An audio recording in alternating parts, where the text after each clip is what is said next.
Mesdames et messieurs, bonsoir, bienvenue à tous et à toutes dans l'émission Eco Co, l'émission créée et animée par des étudiants.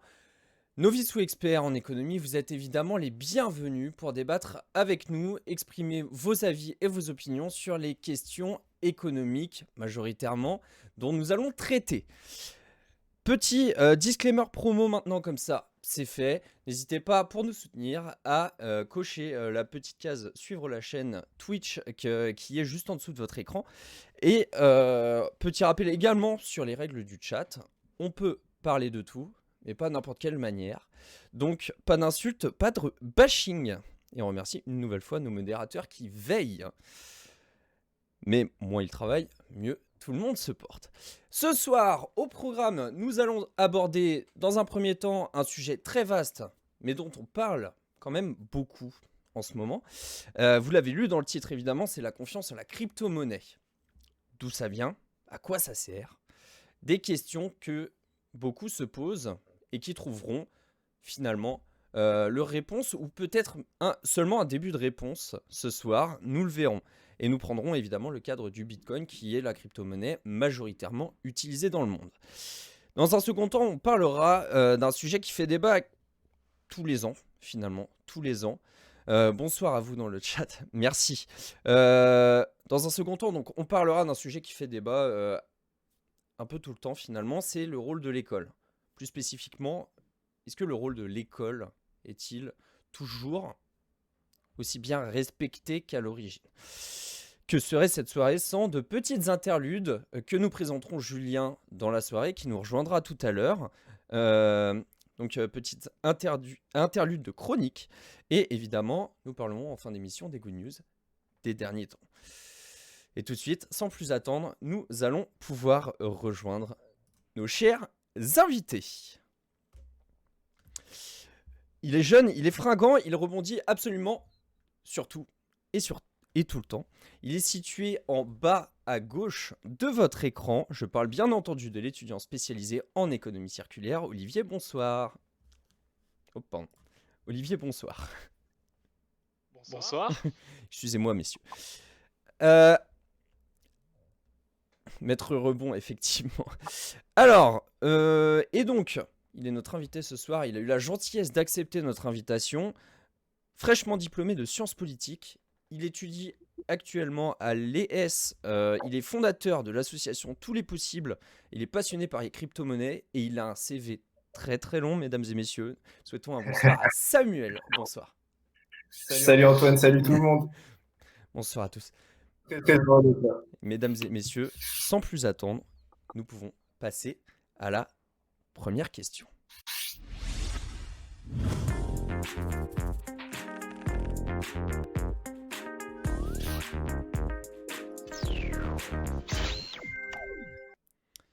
Alors, vous me connaissez maintenant, hein, qui dit introduction, dit histoire. Ça peut être un petit peu technique au début, mais c'est essentiel pour pouvoir comprendre la suite. Nous sommes en 1989. Un homme du nom de David Chaum fonde la société DigiCash Incorporation aux États-Unis. Son objectif, créer une monnaie virtuelle utilisable dans le monde entier, échappant un petit peu aux marchés mondiaux du change, et basé sur la cryptographie, c'est-à-dire échanger des messages avec des données chiffrées. Donc ça permet notamment sa confidentialité et ça permet un transfert d'informations assez sécurisé. Cette entreprise, donc fondée par David Chaum, est un réel échec, finalement, et elle déclara faillite en 1998.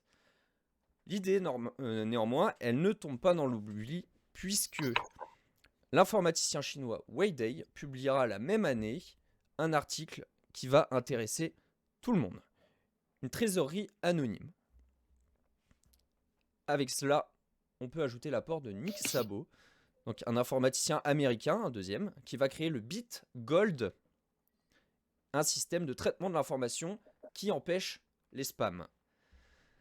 Et derrière ça, finalement, ce BitGold va devenir le précurseur du Bitcoin qui sera lui créé par Satoshi Nakamoto en 2009.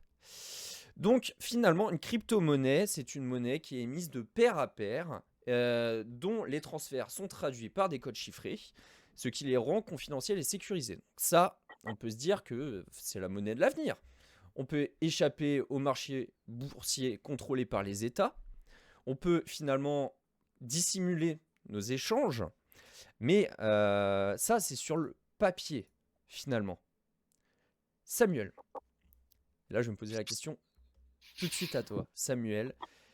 Est-ce qu'il y a, en fait, des points sur lesquels on pourrait remettre ça en cause? Déjà, c'est un super historique que tu as fait sur la crypto-monnaie. Et en effet, en fait, de base, l'idée de la crypto-monnaie, ça vient en fait d'un courant anarchiste, qui a un courant crypto-anarchiste qui est apparu à la fin des années 90, donc à l'émergence d'Internet. Et donc l'idée, c'est d'échapper au contrôle de l'État, au contrôle des banques. Et comme tu l'as rappelé, Satoshi Nakamoto, quand il crée le Bitcoin, c'est parce qu'en fait, on a traversé une crise majeure qui était la crise des subprimes. L'idée, c'est de redonner de la confiance dans la monnaie. Et donc, en fait, le principe même est très intéressant. Quand on le voit actuellement, il y a des faits de l'actualité récente qui prouvent que c'est intéressant. Au Venezuela, il y a une forte inflation, notamment liée au pétrole et tout. Et du coup, là, ça devient intéressant, la crypto-monnaie, l'usage de la crypto-monnaie. Et d'autant plus, là, actuellement, je pense qu'il y a une spéculation assez forte sur les crypto-monnaies aussi parce que, en fait, les personnes ont du mal à se projeter dans l'avenir, ont peur quant à leur épargne et tout. Et du coup, ils essayent de placer, en fait, leur argent sur les crypto-actifs pour pour assurer en fait leur avenir, pour assurer leur demain, quoi. D'accord. Genre, Donc finalement, en d'autres- fait, ouais, c'est pas cacher son argent, mais c'est la mettre vraiment dans un lieu sûr qui serait la crypto, c'est ça? C'est un c'est petit ça. peu Et comme ça. d'autant plus qu'en fait, la technologie blockchain, on entend souvent que les personnes dire, ah, c'est en fait, c'est très masqué, etc. En fait, non. Et en fait, la technologie blockchain, l'ensemble des données, en fait, sont stockées dans une chaîne de blocs. Et cette chaîne de blocs, en fait, on peut remonter. C'est comme un historique, en fait. On peut D'accord. remonter sur les différents échanges. Et donc, en fait, c'est pas si, c'est très sécurisé parce que c'est décentralisé et distribué. Mais par contre, on peut facilement récupérer l'information. Justement, c'est pour ça qu'ils interdisent pas non plus cette technologie, parce qu'au D'accord. final, aujourd'hui, tu as énormément de policiers, énormément de forces de l'ordre qui attendent qu'une chose, c'est de pouvoir avoir une technologie comme ça pour pouvoir remonter sur le fil des échanges. Ah On l'a oui. vu avec Tor et tout. Oui, donc finalement, oui, c'est pas. Enfin, les transferts, ils sont pas si invisibles. Non, non. Mais par contre, tu as des crypto-monnaies qui comme par exemple le Zcash ou le Monero, en fait, où c'est totalement privé, où on peut pas voir autant d'informations. Ces informations-là, elles sont masquées en fait sur la blockchain. Donc là, c'est beaucoup plus compliqué de vérifier si la personne a acheté une arme ou fait telle ou telle chose quoi, avec son argent. Hmm. D'accord. Tout dépend de la crypto-monnaie en fait. D'accord. Mais du coup, il va y avoir. is- ça lui apporte un petit peu de confiance du coup, ou c'est l'inverse qui peut se produire finalement chez les acheteurs lambda, par exemple? Pour le Bitcoin? Oui, pour le Bitcoin, pour le Bitcoin, en fait, il y a un moyen de faire une traçabilité, finalement. Mhm. Ouais, totalement, Il totalement. y a des cryptos où il n'y a pas moyen de faire traçabilité. Et finalement, que cherchent les acheteurs? La traçabilité ou la confidentialité? En fait, je pense qu'aujourd'hui, les personnes ont pas encore totalement compris le principe de la blockchain, parce qu'on le voit avec certaines crypto-monnaies, comme l'Ether, ça offre davantage de possibilités, ça peut créer des Ouais. contrats intelligents, ça peut créer des applications décentralisées. Donc, je pense qu'aujourd'hui, les gens, ils ont vraiment, hormis dans certains cas particuliers, je parlais du Venezuela tout à l'heure, où en fait, c'est un manque de confiance dans les monnaies classiques, dans les monnaies qui peuvent perdre potentiellement de la valeur. Demain, il se passe comme on a vu en Grèce il y a quelques années, on strangule la graisse, on coupe dans les machines à billets, on est dans l'incapacité de retirer son argent, son épargne ou sa retraite. Les crypto-monnaies peuvent devenir intéressantes. Et justement, il y a Yanis Varoufakis, l'ancien ministre de l'économie en Grèce, qui réfléchissait en fait à utiliser la technologie de la une technologie cryptographique pour développer une monnaie en Grèce pour pouvoir échapper D'accord. justement, pour sortir de l'euro en fait. Ok. Du coup, c'est vrai dans certains cas particuliers, je pense qu'il y a vraiment cette idée de réavoir en fait de la confiance, de la souveraineté dans sa monnaie. Et aujourd'hui, je pense qu'il y a énormément de spéculation sur la cryptographie, sur la crypto-monnaie de façon générale. C'est un effet de mode, mais je pense que sur le long terme, ça va devenir très intéressant et c'est un sujet à surveiller. On le voit, l'Union européenne se penche dessus d'ailleurs. D'accord. Olivier, on a une idée un petit peu pourquoi le Bitcoin il a pris tant d'ampleur Est-ce que Alors, c'était vraiment la première crypto ou il y a une différence entre les différentes il crypto-monnaies ou je...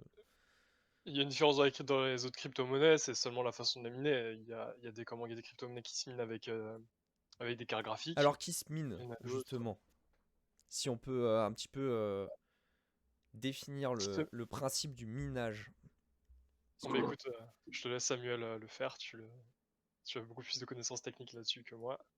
Alors, c'est une technique qu'on appelle le proof of work. L'idée, en fait, du proof of work, c'est qu'on a énormément de serveurs, on va dire, pour vulgariser, parce que le sujet est assez compliqué, qui vont résoudre des algorithmes, des équations très complexes. Et à chaque équation complexe, en fait, le mineur va avoir une récompense pour avoir, en fait, résolu une équation qui est très complexe, très technique, très Ouais, informatisée. Et d'accord. ça va permettre de générer un nouveau bloc dans la blockchain et une nouvelle information et de la monnaie, en fait. Voilà. Oui, et du coup, Olivier, c'est ça qui va différencier en fait les différentes monnaies, Oui, en principalement, fait, ou il y a il y a d'autres facteurs oui, principalement c'est ça, mais c'est la fa c'est alors il y a la façon de les miner, notamment, comment je sais que le Bitcoin, il faut un certain il me semble pas une carte graphique, mais un autre appareil pour le miner, alors que par exemple sur Ethereum, il faut des cartes graphiques, ce genre de choses-là, et en fait ça D'accord, fluctue vraiment, notamment on le voit en fait, par exemple le Bitcoin a pris énormément de valeur à partir d'un moment, il y a certains par exemple, certaines ressources qui vont être un peu moins, un peu moins disponibles, où il y aura beaucoup d'achats par rapport, avec les mineurs, notamment les semi-conducteurs. On voyait que l'Ethereum avait pris, avait augmenté pas mal, donc tout ouais. le monde en achetait, ce qui a incité en fait les mineurs à acheter des cartes graphiques, et ce qui fait aussi qu'il y a eu une baisse considérable des stocks. Et quand vous êtes gamer et que vous ne pouvez pas vous acheter une carte graphique, c'est quand même un peu. Ouais, Euh, je vois, ouais. Mais en plus, là, il y a eu, si je dis pas de bêtises, enfin, je pense ne pas dire de bêtises, je cherchais une carte graphique cet hiver. C'était un petit peu compliqué au niveau des. C'était un ah petit bah, peu les prix, compliqué, ouais, au en niveau fait, du prix. Alors, à quoi ça sert d'acheter de la crypto-monnaie, finalement? ben, Mais, alors moi je vais juste dire un truc, pour moi le Bitcoin, c'est un actif financier avant d'être une monnaie. C'est un projet monétaire, mais pour moi, c'est un actif spéculatif. Je rejoins beaucoup de financiers là-dessus, notamment mon ancien prof de macroéconomie. C'est un bon projet monétaire, mais je pense que ce n'est pas encore une monnaie parce que elle n'est pas acceptée. Elle est acceptée seulement par un État. Il me semble, c'est seulement, si je dis pas de bêtises, c'est le Japon. On a le Le droit Japon, ouais. le Japon, Ouais. d'accord. de payer en Bitcoin. En fait, ce qui caractérise aussi la monnaie, c'est le fait Hop, excusez-moi, que je vais juste remonter un petit peu le volume de Olivier. Voilà, pardon. voilà. Donc c'est le fait que, on puisse payer nos impôts et on puisse faire des échanges au sein du pays avec, la monnaie que l'État autorise. Donc dans le cas de la France, c'est l'euro, dans le cas de l'Allemagne, c'est l'euro, dans le cas des États-Unis, c'est la pardon, pas la Grèce, c'est le dollar. Voilà. D'accord. Et pour moi, c'est important, c'est important de vraiment montrer ça. C'est avant tout d'abord, je pense, un actif spéculatif, ce qui fait c'est pour ça que tout le monde y va, hein. Hmm. Tout le monde y va. Alors, je vais être un peu l'avocat du diable au niveau des crypto-monnaies, c'est que les financiers, ils sont dans leur tête, oh ben c'est génial, on peut se faire des thunes, c'est hyper volatile. Qui dit volatilité dit des gains, des gains à court terme beaucoup plus importants. On le voit avec le prix du Bitcoin, hein, depuis début 2020, il a monté en flèche. Ouais, mais alors Que, pourquoi, en fait? En fait, je suis totalement d'accord avec ce que dit Olivier sur le fait qu'il y a énormément de fonds, notamment un gros fonds américain qui s'appelle Arca Invest, qui a investi des grandes parts et qui a notamment convaincu Elon Musk d'investir dans le Bitcoin. Et donc, c'est vrai qu'il y a énormément de spéculation, on ne peut pas le nier. Il y a une énorme bulle. Après, quand est-ce qu'elle va s'arrêter, on n'en sait rien. Mais après, aussi, ce qu'on a trouvé, enfin, ce que je trouve intéressant actuellement avec les crypto-monnaies et ce qui est différent de 2017, et là où je suis pas d'accord avec Olivier, c'est le fait que les crypto-monnaies commence à avoir des usages. Peut-être que le Bitcoin, là je vais rejoindre Olivier là-dessus, est un actif hautement spéculatif. Néanmoins, il y a des crypto-monnaies qui commencent à se développer, qui sont des crypto-monnaies stables, où en fait on ne peut pas faire de spéculation dessus, c'est Ouais. les stablecoins, et qui vont nous permettre en fait demain d'acheter directement. Il y avait Facebook qui réfléchissait là-dessus avec la Libra, et aussi il y a déjà des organismes comme Maker qui développent le DAI, qui est en fait réplique en fait le dollar, donc c'est un cours très stable, un dollar qui nous permet du coup d'acheter sa baguette, etc. Et on peut voir demain un actif enfin une monnaie qui serait rattachée directement à notre téléphone, ça serait plus simple, plus décentralisé, on aurait davantage de contrôle. Et donc je pense qu'il y a quand même une évolution en termes de mentalité, en termes de confiance dans la crypto-monnaie qui n'était pas présente en 2017 lors de la première bulle. Ouais. Néanmoins, là où je suis l'argent d'Olivier, c'est qu'aujourd'hui, il y a quand même une forte spéculation, on ne peut pas nier. Alors, Je vois. c'est exactement ça. Et ce qu'il faut surtout aussi souligner, ce qui est important de dire, c'est qu'avant tout, le Bitcoin aussi, ça permet de simplifier les transactions sur Internet parce qu'on sait qu'il y a énormément d'intermédiaires financiers Ouais, d'accord. pour payer sur Internet parce que vous avez la carte, mais derrière, il n'y a pas que la banque, hein, il y a un autre intermédiaire derrière. Donc, il y a énormément d'intermédiation, enfin, bref, beaucoup d'intermédiaires L'intermédiation. qui fait que, voilà, c'est comment ça engendre des coûts. Et donc, en fait, c'est un peu. Ouais, ça coûte euh, plus cher en fait d'utiliser la monnaie Bah, traditionnelle, ça en fait, c'est ça beau. c'est pas une mo c'est la monnaie qui a été développée n'est pas faite pour internet. Donc c'est pour ça que le projet du bitcoin derrière et en fait, plus globalement des cryptomonnaies est intéressant de ce point-là. C'est d'adapter en fait la monnaie à l'usage d'internet. Et c'est ça qu'il faut voir, c'est que derrière aussi, il y a des enjeux économiques, importants parce que, toute l'intermédiation derrière, les banques, ce genre de choses-là, elles veulent pas ça, hein.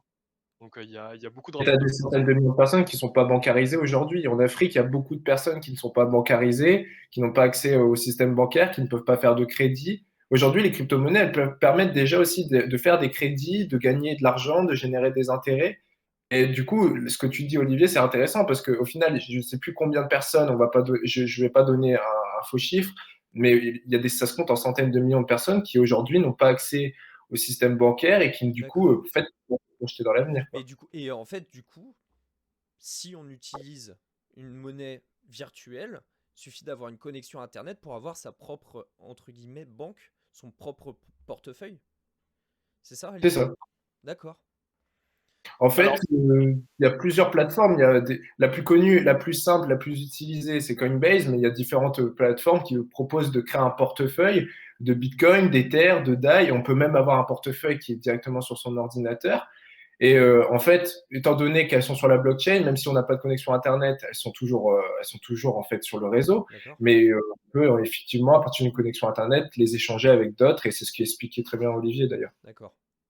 Donc ce qu'il faut bien, moi j'aimerais bien appuyer là-dessus, ce qui est important en fait dans les crypto-monnaies et ce qui leur accorde en fait de la valeur, c'est la confiance que les gens leur donnent derrière. D'accord. C'est si en fait c'est comme ça que fonctionne la monnaie, hein, la valeur intrinsèque de la monnaie, il y a pas de valeur Oui, la c'est monnaie juste, n'a pas de valeur intrinsèque. c'est C'est juste la, un bout de la papier, valeur qu'on lui porte. voilà, c'est ça. Et en fait, c'est, la crypto-monnaie, ne pourra devenir, on va dire, une monnaie seulement si les États acceptent et les gens, surtout les gens, parce que c'est là en fait, on sait pas vraiment caractériser une monnaie, hein, mais par exemple, on sait que, si les gens font confiance à un certain type de transaction, de monnaie en fait, pour faire des Mm. échanges, beh, là ça va se développer et devenir une monnaie. Donc là, ça va être intéressant. Mais par contre, là où il faut faire attention derrière, c'est que ça repose quand même sur, ça repose sur l'informatique, Oui. le bitcoin, mais si demain, bon, je un peu théorie du complot, mais s'il y a une catastrophe naturelle, ce genre de choses-là, et qu'il y a plus de services informatiques, les gens ne pourront plus faire des échanges en bitcoin. Ouais. Parce que c'est totalement, Même le système financier. Dématérialisé, ouais. donc c'est pour ça que, et c'est pour ça d'ailleurs qu'il y a plusieurs monnaies aussi, hein, et qu'il n'y a pas une seule, et même monnaie sur terre. Pourquoi il y a plusieurs monnaies? C'est que ça permet, parce que les pays ont des technologies différentes, les États-Unis, ils ont des technologies différentes de nous aussi, ils ont une compétitivité qui est différente, un marché du travail qui est différent. Donc c'est Mhm. pour ça que c'est plus avantageux d'avoir plusieurs monnaies, notamment au niveau de la compétitivité, donc faut pas l'oublier ça. Et c'est pour ça que si un jour il y a un développement de crypto-monnaie, plusieurs pays adoptera plutôt sa crypto-monnaie. Donc voilà, ouais, Notamment pour des problèmes de compétitivité, ce genre de choses, en j'a- tout cas ça c'est totalement mon avis. j'avais une question là dans le chat. Pourquoi la BCE ne considère pas le Bitcoin comme une monnaie? Après, juste avant de Ah répondre à oui, la vas-y, question, vas-y, Samuel. euh, s'il y a une catastrophe, par contre, je pense que même le système financier classique tombe, genre en cas de grande catastrophe, sachant que la plupart Bien du temps, sûr. Bah là les maintenant, échanges, oui, c'est sur le téléphone, hein, un petit peu. c'est que informatisé, quoi. Mm. Donc, Ça va être très compliqué, même les marchés financiers classiques, la bourse. Et donc, pourquoi la Oui, bah BCE alors, n'accepte oui, justement là-dessus, étant donné que maintenant, avec l'essor assez majoritaire du e-commerce depuis 1 an, avec toutes les transactions qu'on fait sur Internet, pourquoi, bah déjà dans un premier temps, pourquoi rester dans nos banques actuelles plutôt que d'aller en crypto-monnaie qui coûterait théoriquement moins cher? Et pourquoi la Banque Centrale Européenne, donc la BCE, ne reconnaîtrait pas le Bitcoin ou une autre crypto Alors, c'est facile. Franchement, la réponse, elle est vraiment assez facile. C'est que on ne peut pas, un État ne peut pas contrôler. Je prends que le Bitcoin là-dessus parce que après les autres crypto-monnaies, je m'y connais pas assez. D'accord? Mais le Bitcoin ne peut pas être contrôlé par une partie, on va dire, par un tierce. Ah, il est Un juste. État ne En peut fait, pas. le Bitcoin, il est juste ouvert. C'est ça? Ouais, En D'accord. fait, D'accord. le Bitcoin, elle est c'est un système décentralisée, du peer-to-peer. coup. C'est qu'en fait, si on veut savoir la transaction de deux personnes, il faut avoir les deux clés. Et en fait, suivant ces clés-là, on peut remonter en fait la blockchain pour savoir en fait, ah ben lui, il a fait une transaction avec lui ou quoi. Il faut D'accord. avoir ces informations-là de base. Et Ce en qu'ils peuvent fait, savoir, ça, c'est déjà fait, ça a déjà été fait dans Silk Road, qui a été un grand service qui utilisait justement les bitcoins, et ben, ils ont pu retrouver et lister un certain nombre de personnes à partir de leurs clés publiques. Et du coup, au final, il n'y a aucun problème en tout cas pour la sécurité. ben moi, je pense que s'il y a il y a un réel Alors que le problème dollar, tu vois, sécurité. par exemple, genre, t'as tes billets, personne ne peut vérifier ce que tu as fait de tes billets, en fait, Alors, moi, quelque part. le truc, c'est que ça, il devrait y avoir une puissance de calcul trop importante, en tout cas, je pense pour l'État, pour vérifier toutes les transactions qu'on fait, notamment avec le Bitcoin. L'avantage du Bitcoin, c'est ça, c'est qu'en fait, il va y avoir une sorte d'opacité, on va dire, de zone grise, pardon, de zone grise autour du Bitcoin, comme quoi, en fait, on ne pourra pas savoir les transactions de tout le monde. Notamment, Oui.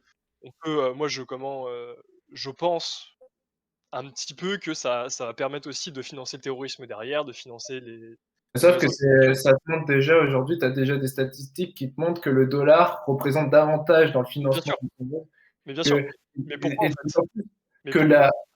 on ne pourra pas lister, par exemple, quelqu'un qui aura fait une transaction en liquide, on ne pourra pas retrouver la trace. Alors que là, en fait, quel que soit, même s'il supprime, ça sera impossible de supprimer la clé publique et ça sera impossible de supprimer la transaction.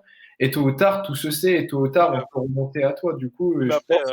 après Samuel, le fait que le dollar, en fait, finance plus le crime organisé, c'est juste que le dollar est beaucoup plus liquide, les gens ont confiance en cette monnaie-là. C'est que juste le bitcoin, on ne peut pas encore, on va dire, il est pas encore, 100 convertible en dollars ou quoi. Il faut qu'il y ait quelqu'un derrière. Il faut que quelqu'un veuille bien acheter tes bitcoins pour que derrière tu puisses récupérer des Ouais. dollars, parce que c'est là l'intérêt du C'est bitcoin. liquide. C'est que C'est tu liquide en fait, le quand même, prix il tire. actuellement. C'est ça qui fait sa valeur d'ailleurs. Mais là, La valeur c'est du très bitcoin repose théorique. d'ailleurs sur une autre valeur, c'est le dollar. Après, oui, c'est Donc c'est pareil. un peu Le dollar, je pense que la confiance qu'on a dans le dollar, c'est aussi qu'il est matériel. Non, le dollar n'est pas matériel. Le dollar, il repose sur une confiance d'État.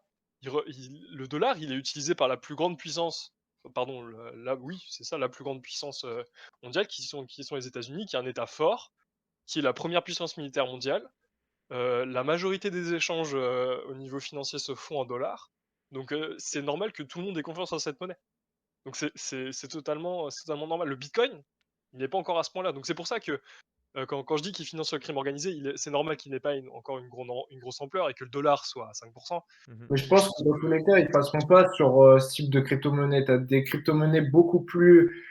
Et d'autant plus qu'ils ont développé une technologie qui s'appelle les color coins. Et en fait, on peut tracer tous les échanges. Donc, je pense que déjà aujourd'hui, et puis tu as énormément d'évolutions dans la crypto-monnaie qui font qu'on peut davantage tracer les échanges et tout. Et du coup, aucun terroriste ne prendrait ou criminel ne prendrait la peine ouais, mais d'utiliser. Bah alors, du coup là, en oui, fait, la crypto, elle perd tout son intérêt. La justement, crypto perd tout son justement intérêt parce là, que ce qui attire les gens, c'est qu'il y ait comment? Que Non, l'État ce qui peut attirer les gens aussi, c'est que c'est leur propre argent. Au final, tu as ce truc-là de César, de cette phrase de on rend à César ce qui est à César et tout. En fait, là, tu as typiquement ce truc-là. Ton bitcoin, c'est à toi, en fait. hmm, Il y aura 21 millions de bitcoin, tu as une partie de un actif qui. Tu as ta propre monnaie, en fait. Donc c'est ça qui attire les gens. Mais par contre, je voulais revenir à une question qui était aussi très intéressante. C'est pourquoi aujourd'hui le Bitcoin n'est pas et pourquoi les crypto-monnaies ne sont pas utilisées. Ouais, ils sont pas Aussi, je pense démocratisés en fait. que ouais, en fait, c'est parce que c'est très compliqué encore aujourd'hui. En fait, les crypto-monnaies, elles permettent aussi d'autres innovations. Le Web 3.0, tout à l'heure, je parlais des smart contracts, des applications décentralisées. On peut même créer des revenus universels sur la blockchain, donc grâce aux crypto-monnaies. Ah Et oui, il d'accord. y a déjà des initiatives, donc c'est vraiment ouf. Mais par contre, c'est très compliqué. La porte d'entrée, ça demande quand même aujourd'hui beaucoup d'initiation, beaucoup de recherche. Et du coup, aujourd'hui, quand tout le monde utilise Internet, mais personne ne saurait l'expliquer. Et en fait, il faut qu'il y ait des cas d'usage concrets, des cas d'usage concrets et simples pour que les gens en fait commencent à utiliser vraiment au quotidien la crypto-monnaie. C'est en train d'arriver, on l'a vu avec les NFT et tout ça, mais Par ça prend exemple, du temps. une entreprise qui accepterait les bitcoins en paiement. C'est ça, bah, comme Tesla l'a fait récemment, mais il faudrait que ça soit beaucoup plus régulier en fait. Il faudrait que Non, mais c'est pas ça, c'est OK, une entreprise peut le faire, mais tant que l'État ne dira: «Bah, voilà, on paye pas nos impôts avec le bitcoin», ça restera pas ça. Pour moi, ça restera pas une la monnaie, ça taxe, restera une monnaie. t'as pas de taxe encore aujourd'hui sur les revenus du capital, donc tu as déjà des impôts.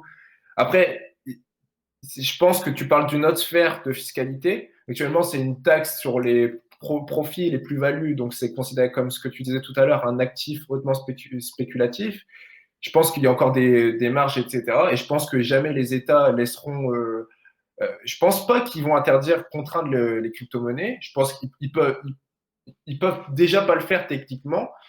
Et en plus de ça, ils perdraient, je pense, sur le long terme, on perd Ouais, déjà des ingénieurs, on perd déjà mais en fait, des. moi, je trouve qu'en fait, en tout cas, le problème avec la crypto-monnaie, c'est qu'après, si l'État n'a pas derrière, en fait, le contrôle sur sa monnaie, donc ne peut pas, on va dire: «Bon, on n'a pas le contrôle sur notre monnaie parce que c'est la BCE qui fait», en tout cas pour l'Europe, hein, avant on l'avait, maintenant on l'a plus à cause de l'euro. Enfin bref. Heu, le truc, c'est qu'on peut, négocier encore avec la BCE et la BCE, elle, derrière le fait, c'est par exemple de faire une politique de quantitative easing, de contrôler l'inflation. Contrôler l'inflation. Une politique de quoi, s'il te plaît? J'ai pas très bien Une, compris.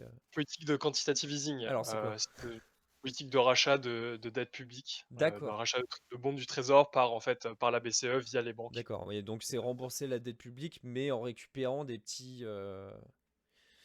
C'est fait voilà, c'est ça. Ouais, Et en gros, comment ça permet, en fait, de garder une certaine liquidité, de garder de la confiance dans le système. Ça, on peut le faire, mais par contre, d'accord. si on met en place le bitcoin, par exemple, le bitcoin, on pourra pas le faire avec le bitcoin parce il est limité à 21 millions. Hmm. Donc voilà, donc il y a quand même des enjeux derrière de contrôle sur la monnaie qui ne sont pas négligés. Là, les États, ce qu'ils font, on peut avoir une méfiance envers les financiers, tout à fait d'accord et tout, mais Mhm. des fois, par exemple, si le pays est vraiment,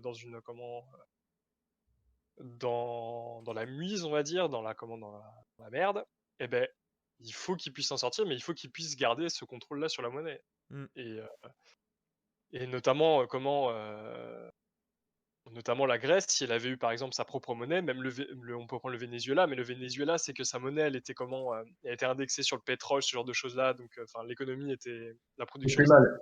Mais par contre, tu vois, Olivier, était je beaucoup pense ça, que quoi. le Bitcoin, justement, c'est pas la monnaie des États, en fait. C'est la monnaie, en fait, des individus, plus que des États. Et en fait, ça va créer une nouvelle forme de souveraineté, ça va donner davantage de possibilités. Je suis tout à fait d'accord avec toi, c'est qu'aujourd'hui, techniquement, il faut que l'État ait des marges de manœuvre. Hmm.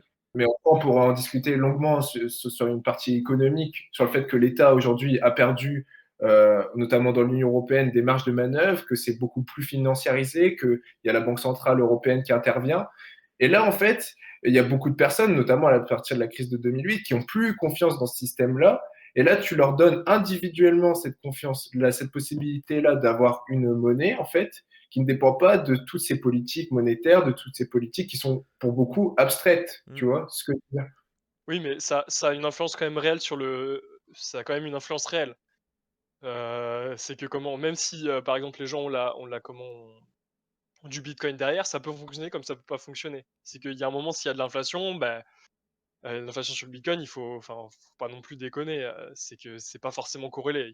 Ça dépend en fait du nombre de commandes, enfin pardon, pas de bitcoin, mais de monnaie qu'il y aura entre les individus par rapport à la monnaie, on va dire, de l'État. Alors, Mais c'est déjà pour terminer doucement, à votre avis, les États, les politiques publiques, les pouvoirs publics devraient-ils se tourner plutôt vers la crypto-monnaie au détriment des monnaies traditionnelles? Quels seraient leurs avantages, leur réticence? Samuel? Je pense que actuellement, le vrai problème aussi, de façon globale des crypto-monnaies à l'échelle européenne, c'est, on l'a vu, il y a eu pas mal de discours de réticence de Christine Lagarde notamment. Mhm. Et moi, ce que je trouve inquiétant, c'est que ça revient un peu à la fin des années 90, quand on n'a pas su se saisir des capacités d'Internet. On avait toutes les marges de manœuvre, on avait l'intelligence de développer d'exploiter la technologie. Et c'est la même chose, là, on est en train de, enfin, la technologie blockchain qui est sous-jacente aux crypto-monnaies, elle va nous échapper. Il y a plein de talents que je connais qui sont déjà partis aux États-Unis. Mais par contre, sur l'utilisation de la crypto-monnaie, ça peut être très intéressant d'avoir une crypto-euro. Ils ont déjà réfléchi, ils planchent déjà Ouais. dessus. Ce serait de pouvoir, du coup, directement, depuis. Parce que je trouve que les téléphones, en fait, c'est encore très limité. En fait, on a juste notre carte bleue, on paye dessus avec Apple Pay ou Ouais. Google Pay. Et là, en fait, on pourrait développer tout un tas d'usages, on pourrait développer tout un panel de services, on pourrait simplifier. Par exemple, aujourd'hui, on a beaucoup trop d'administration et la blockchain peut simplifier ça, peut permettre de verser des revenus récurrents, etc., sans trop d'intermédiaires, sans trop de problématiques. Et ça, c'est au pouvoir public de s'en saisir. Actuellement, je pense qu'ils y réfléchissent, mais c'est pas suffisamment montré et surtout, ils laissent pas la possibilité aux personnes à la fois de rester en France ou de rester dans l'Union européenne pour pouvoir développer ces projets qui sont nécessaires demain et qui vont permettre. Je pense à un ami qui a développé Showtime, qui est une plateforme en fait de réseau social et qui permet de mieux redistribuer les revenus des artistes, etc. Enfin, tout ça, c'est des choses qui vont peut-être nous échapper, quoi. Olivier, une petite dernière chose à rajouter là-dessus? Moi, je vois pas, en fait, je vois pas en quoi l'État, à part si comment il y a un soulèvement de la population par rapport à ça, mais je vois pas en quoi l'État, même les banques, hein, auraient un intérêt à aller vers les crypto-monnaies. Pour l'instant, c'est beaucoup trop volatile, beaucoup trop spéculatif. Moi, je pense que c'est une grosse hype et en fait, on va rester encore, sur de la monnaie, on va dire traditionnelle. C'est un peu un gros mot, mais voilà, on va rester sur notre monnaie, l'euro et tout pendant encore un moment et je pense que, quand il y aura une technologie qui sera fiable et si l'État et les banques n'ont pas de contrôle sur la monnaie, moi je pense que c'est un peu perdu d'avance. Mais voilà. Ok. Merci messieurs. Je tiens à faire petite publicité à Samuel. Samuel, tu fais en fait une newsletter autour des crypto-monnaies, c'est bien ça? J'ai chaque semaine une newsletter, donc lesnouveauxinvestisseurs.substack.com, où je traite de l'investissement de façon générale, donc de la bourse, de la finance traditionnelle, mais des crypto-monnaies aussi. J'ai pas encore parlé d'immobilier, je m'y connais pas trop, donc j'évite de parler de sujets que je connais pas trop. Je fais pas de Super. conseils en investissement, mais je parle de tout ce qui me passionne, Bah quoi. c'est parfait. Pour ceux que ça intéresse, le lien est dans le chat. Vous n'avez qu'à rentrer votre adresse email et vous serez inscrit sur la newsletter. Merci à vous deux pour cette participation sur ce premier débat et on va pouvoir souhaiter la bienvenue, en tout cas la bonne soirée, à notre économiste spécialisé dans l'entrepreneuriat. Julien, c'est le moment.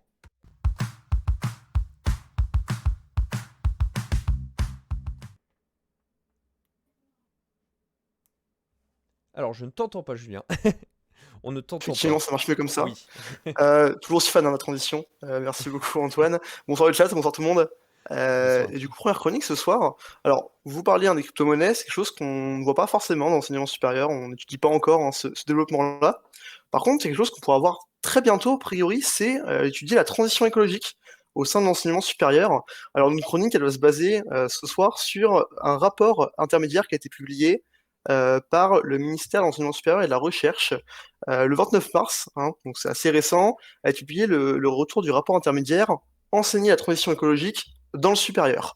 Alors c'est un groupe de travail qui a pour objectif d'examiner la question de la sensibilisation et de la formation de l'ensemble des étudiants du système universitaire, en tout cas du système d'enseignement supérieur, aux grands enjeux de la transition écologique.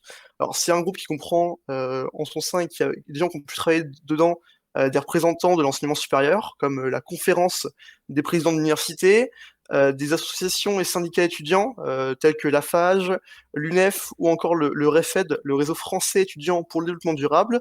On compte aussi des entreprises, des collectivités territoriales, pardon, des personnalités scientifiques dans le domaine du climat.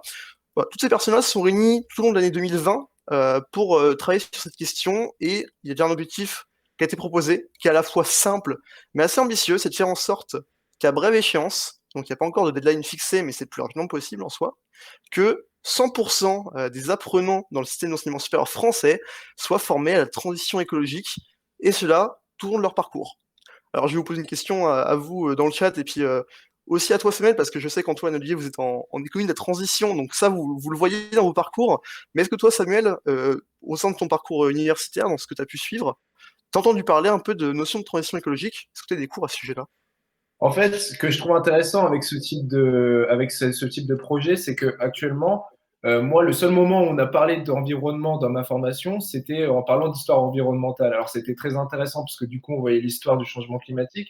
Mais je trouve qu'on manque encore, c'est vrai, dans l'enseignement supérieur, de cette thématique-là. On n'a pas suffisamment de matière pour pouvoir échanger, pour pouvoir commenter. Et en fait, ce qui est intéressant, ce serait d'avoir à la fois les pratiques, mais aussi de la théorie, de savoir pourquoi il y a un changement climatique, qu'est-ce que l'anthropocène, enfin tous ces sujets-là qui se comptent.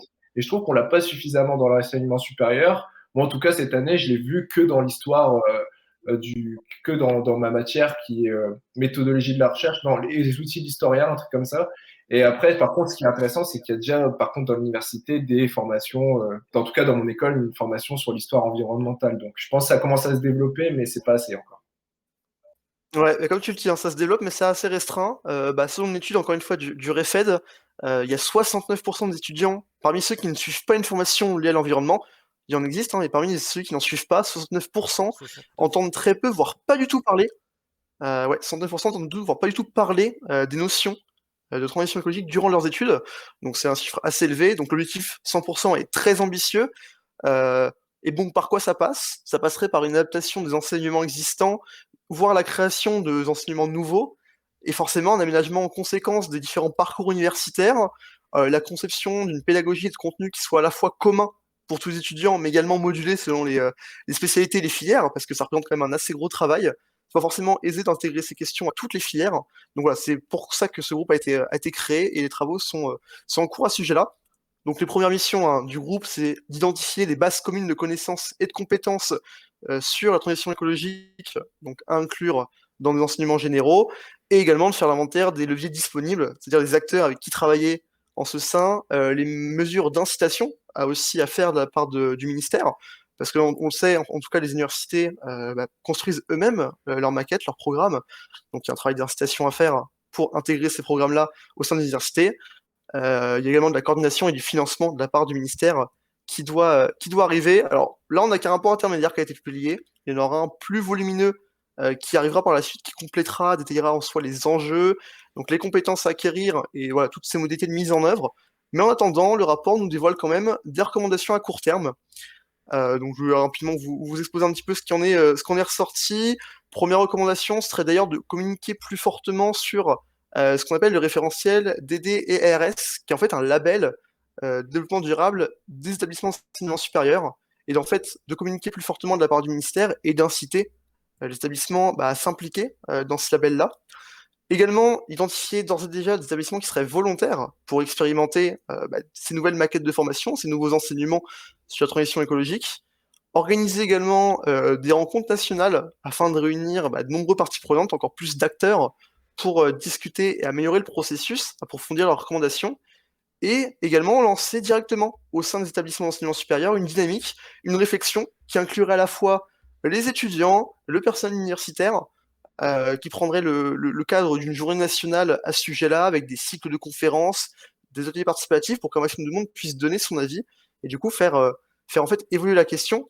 On parle également de valoriser les carrières dans ces métiers-là, de mettre en avant les employeurs qui s'y engagent à base de forums des métiers spécifiques, et de créer des liens aussi entre l'établissement et ces métiers-là, avec directement des projets d'études ou des offres de stage dans ce domaine-là. Du coup, voilà, pour les illustrées recommandations à court terme, vous, est-ce que ça vous inspire, les gars? Puis dans le chat aussi, n'hésitez pas à répondre. Est-ce que vous en auriez aussi de votre côté, potentiellement, hein, des recommandations pour Bah, au ministère? personnellement, je pense que les métiers des acteurs qui agissent pour la transition écologique ne sont finalement pas assez mis en avant. On parle énormément des mesures, mais pas des personnes qui sont à l'origine de ces mesures, des personnes qui les mettent en place, personnes qui contrôlent ces mesures. Moi, je trouve que là-dedans, il y a un manque d'information, en fait, majoritairement. Après, c'est un avis personnel, Ouais. mais pour moi, c'est Non, mais clairement un manque clairement, d'information. je suis assez d'accord avec toi. Les autres, vous avez d'autres Grosse petits avis? asymétrie de l'information. Peut-être une question, Julien. Est-ce que ça va concerner, par exemple, l'École nationale d'administration? On l'a vu ces dernières années, les politiques sont très orientés, très économiques, mais pas suffisamment peut-être écologistes. Et au final, ils sont eux-mêmes l'avouent, certains, ils se verdisent, on va dire, que maintenant. Est-ce que ça va concerner aussi ces écoles-là? Bah, oui, l'objectif, c'est de l'enseignement supérieur en entier en soi. J'ai fait un petit lapsus en parlant d'université, mais c'est vraiment l'enseignement supérieur dans son intégralité.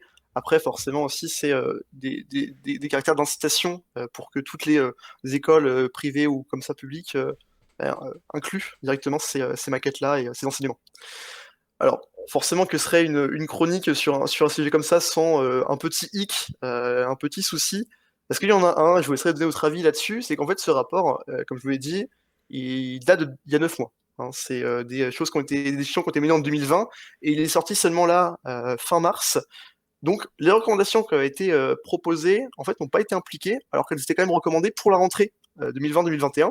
Toutes ces recommandations, et rien n'a été appliqué. Donc, forcément, Ah, pour les ça. acteurs qui travaillent sur le sujet, qui sont beaucoup impliqués, eh bien, demandent l'application rapide des premières recommandations opérationnelles, et ça a un peu crié sur les réseaux sociaux, où vous pouvez retrouver un petit peu différents communiqués de presse à ce sujet-là. D'autant plus qu'en fait, ça a été publié le 29 mars, donc le même jour que l'ouverture de l'examen du projet de loi climat. Donc forcément, ça fait un petit peu jaser que tout ça soit pas pris en compte directement. Alors pour la loi climat, hein, je le place ici pour un peu ouvrir des portes et des transitions. On en parlera potentiellement sur une prochaine chronique, mais pas ce soir. Mais du coup, pour ce qui est de la question de ce groupe de travail, au final, comment vous le sentez? Est-ce qu'on en retire du positif, ou le fait que ça traîne un petit peu, ça pose un souci? Et est-ce que vous avez hâte d'avoir la suite? Bah, après que ça traîne, c'est normal. Moi, je pense qu'ils ont été pris de court aussi avec l'épidémie de Covid-19. Que ce soit en tout cas dans l'enseignement supérieur, on voit qu'ils n'étaient pas du tout préparés. Et encore, ils n'étaient pas déjà préparés en mars, quand il y a eu la vague. Mm.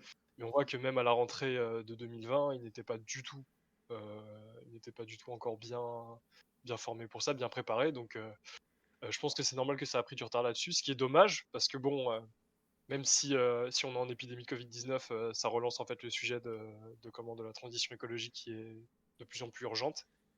Et bon, notre planète brûle, donc il va falloir s'en occuper.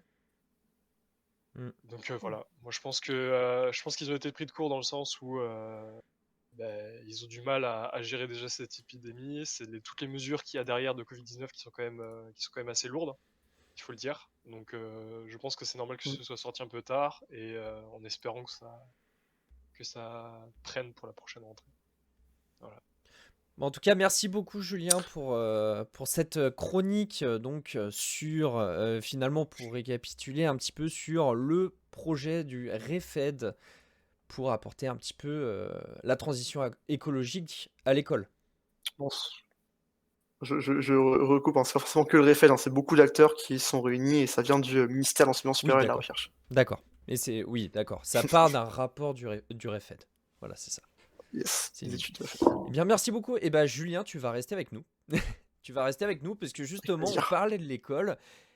Et pour cette deuxième chronique, pour ce deuxième débat, pardon, on va en reparler.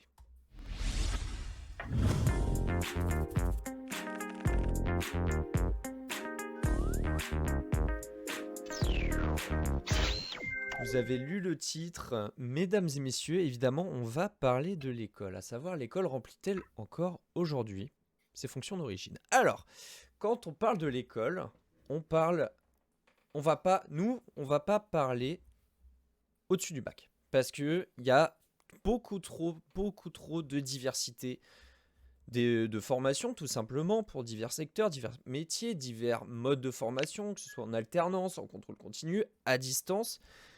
Oublions le Covid un moment. Oublions le Covid un moment. Donc, on va rester sur maternelle, primaire, collège, lycée, dans l'idée, le post-bac. Et pour la première question qu'on peut se poser, l'école, à la base, à quoi ça sert? Ça peut être absurde, mais c'est toujours intéressant. Alors, le mot école, il vient du latin scolae, accrochez-vous bien. Loisir consacré à l'étude, qui vient lui-même du grec ancien skolé, qui voulait dire loisir. Donc l'école, ça vient du loisir à l'origine. Donc dans le sens brut du terme, ça désigne un lieu où des individus sont accueillis et où des professeurs leur dispensent un enseignement de façon collective. Dans la plupart des pays, notamment en France, c'est le cas, ce n'est pas l'école qui est obligatoire, mais l'instruction des enfants. Alors, l'instruction des enfants, oui, d'accord, on voit, mais instruction à quoi? Eh bien, je me suis improvisé juriste, et on peut lire dans l'article L 122, alinéa 1, paragraphe 1, du Code de l'éducation, la scolarité obligatoire doit garantir à chaque élève les moyens nécessaires à l'acquisition d'un socle commun de connaissances. Ok, mais c'est quoi ce socle commun de connaissances? Ça continue. Les éléments de ce socle commun sont fixés par décret après avis du Conseil supérieur des programmes. Et en fait, ce programme est modifié tous les 3 ans. Donc, d'ailleurs, vous le savez, hein, tous les 3 ans, on entend quelques remontrances de la part des enseignants en France concernant les nouvelles réformes. La dernière en date, rappelez-vous-en, c'était assez récemment. C'était sur l'abrogation des filières au lycée et la possibilité de laisser le choix aux lycéens de leur matière. Mais on peut aller au-delà de cette seule vision de l'école comme un lieu où on apprend des connaissances. Je vais vous demander d'ailleurs dans le chat, pour vous l'école, à quoi ça sert? Et je vais évidemment poser la question à mes 3 invités intervenants ce soir. Messieurs, pour vous, eh bien, Olivier, pour toi, à quoi ça sert l'école? Alors déjà, l'école, c'est un lieu où déjà on apprend la vie, je pense. D'accord. C'est important. Au-delà des de la sociabilisation avec les parents, c'est un lieu de sociabilisation primaire et secondaire, selon Bourdieu. Mais ça devrait nous apprendre en tout cas comment fonctionne la vie en société, mais aussi comment fonctionne la planète. Et je pense que l'école ne remplit pas ça. D'accord. Ok, on y reviendra de toute façon sur cette petite remise en cause des fonctions de l'école. Samuel, l'école égale. En fait, je suis totalement d'accord avec Olivier. Je pense que l'école, c'est un lieu d'émancipation, étant donné que on va apprendre des nouvelles choses. C'est un lieu de cohésion parce que du coup, on va se faire des amis qui peuvent durer potentiellement toute sa vie. Et donc, c'est pour ça que Olivier a bien fait de parler d'école de la vie. En fait, et enfin, peut-être pas d'école de la vie, mais en tout cas, ça nous permet de s'insérer, en tout cas, dans la vie en société. Ensuite, c'est un lieu de cohésion, un lieu d'émancipation. Et le troisième mot que j'ai oublié, permettait de décrire l'école. Et aussi, c'est un lieu aussi, c'est un lieu en tout cas où on va aussi apprendre des savoirs fondamentaux. Et c'est ce que rappelle justement c'est le décret que tu viens de parler, notamment avec l'instruction. Et ces savoirs-là, en fait, ils sont nécessaires. On le voit en société. Quelqu'un qui ne sait pas lire et écrire sera d'emblée écarté. Et ça, c'est important, en tout cas, pour vivre en société et pour comprendre en tout cas le monde, en fait. D'accord. Julien, ton avis là-dessus? Tout ce que tu as dit est super et très très juste, hein. Juste pour rajouter, c'est aussi un lieu où on va apprendre, mais également apprendre à apprendre. Et ça, ça passe par le personnel, les enseignants, qui jouent un rôle majeur en soi Oui, au d'accord. niveau de l'école. Donc finalement, oui. L'école n'est pas juste un endroit où il y a un enseignant qui fait son cours, les autres écoutent, apprennent et ça passe à la suite. Oui, alors il faut savoir aussi, j'aimerais bien revenir là-dessus, que les personnes qui suivent un enseignement à domicile sont contrôlées. Il y a des contrôles d'acquisition de ce fameux socle commun de connaissances qui change un petit peu finalement tout le temps. Alors, Olivier, je vais revenir vers toi parce que tu nous avais dit que tu remettais un petit peu en cause finalement le réel fonctionnement de l'école. Est-ce que tu peux nous en dire un petit peu plus, s'il te plaît? Bah oui, Dans alors quel sens comment en fait l'école alors pour toi simplement ne remplit plus suffisamment donc tout ce qui avait déjà été évoqué par Samuel et comment et Julien, je suis totalement d'accord avec ça. Je rajouterais juste que pour moi, c'est non pas que, je rajoutais beaucoup de socialisme dedans, mais en vrai, c'est là, l'école, que ce soit dans le primaire ou dans le secondaire, ça va te former. C'est là où tu vas te faire des amis.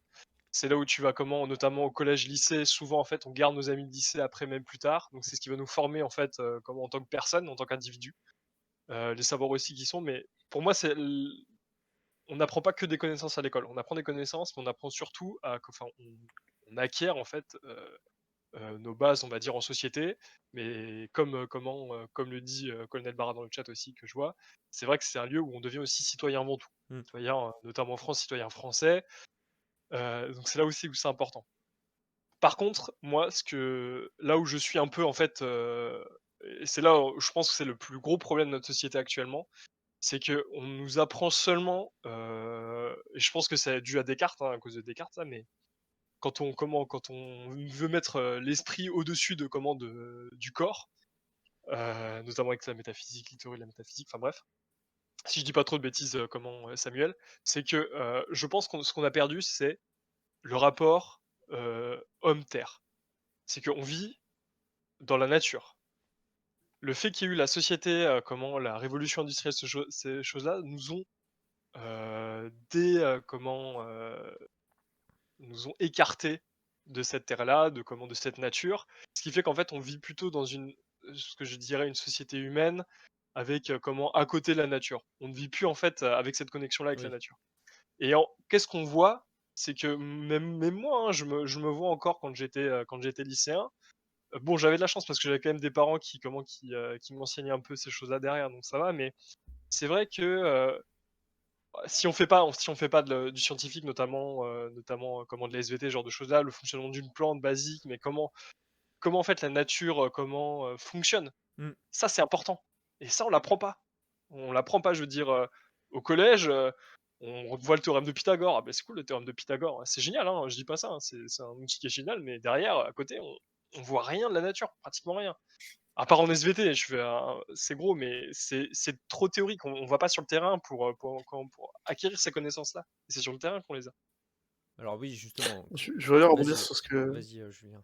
sur ce que tu dis justement, Louis, c'est là que c'est intéressant, c'est apprendre, mais aussi avoir le goût d'apprendre. Parce qu'on va pas seulement apprendre à l'école et ce que ça doit aussi, se transmettre, c'est cette envie d'apprendre et qui doit, rester tout au long de la vie en soi. Mmh. C'est vraiment une période charnière pour le jeune et si ça remplit pas ce rôle rapidement, heu, on a des jeunes qui n'ont plus après l'envie d'apprendre et qui se retrouvent dans des schémas assez fermés. Mais après, ça dépend, ouais, voilà, c'est que ça dépend beaucoup du système scolaire dans lequel sont les élèves. Mais Enfin, Olivier, tu as pointé du doigt un truc que je trouve intéressant.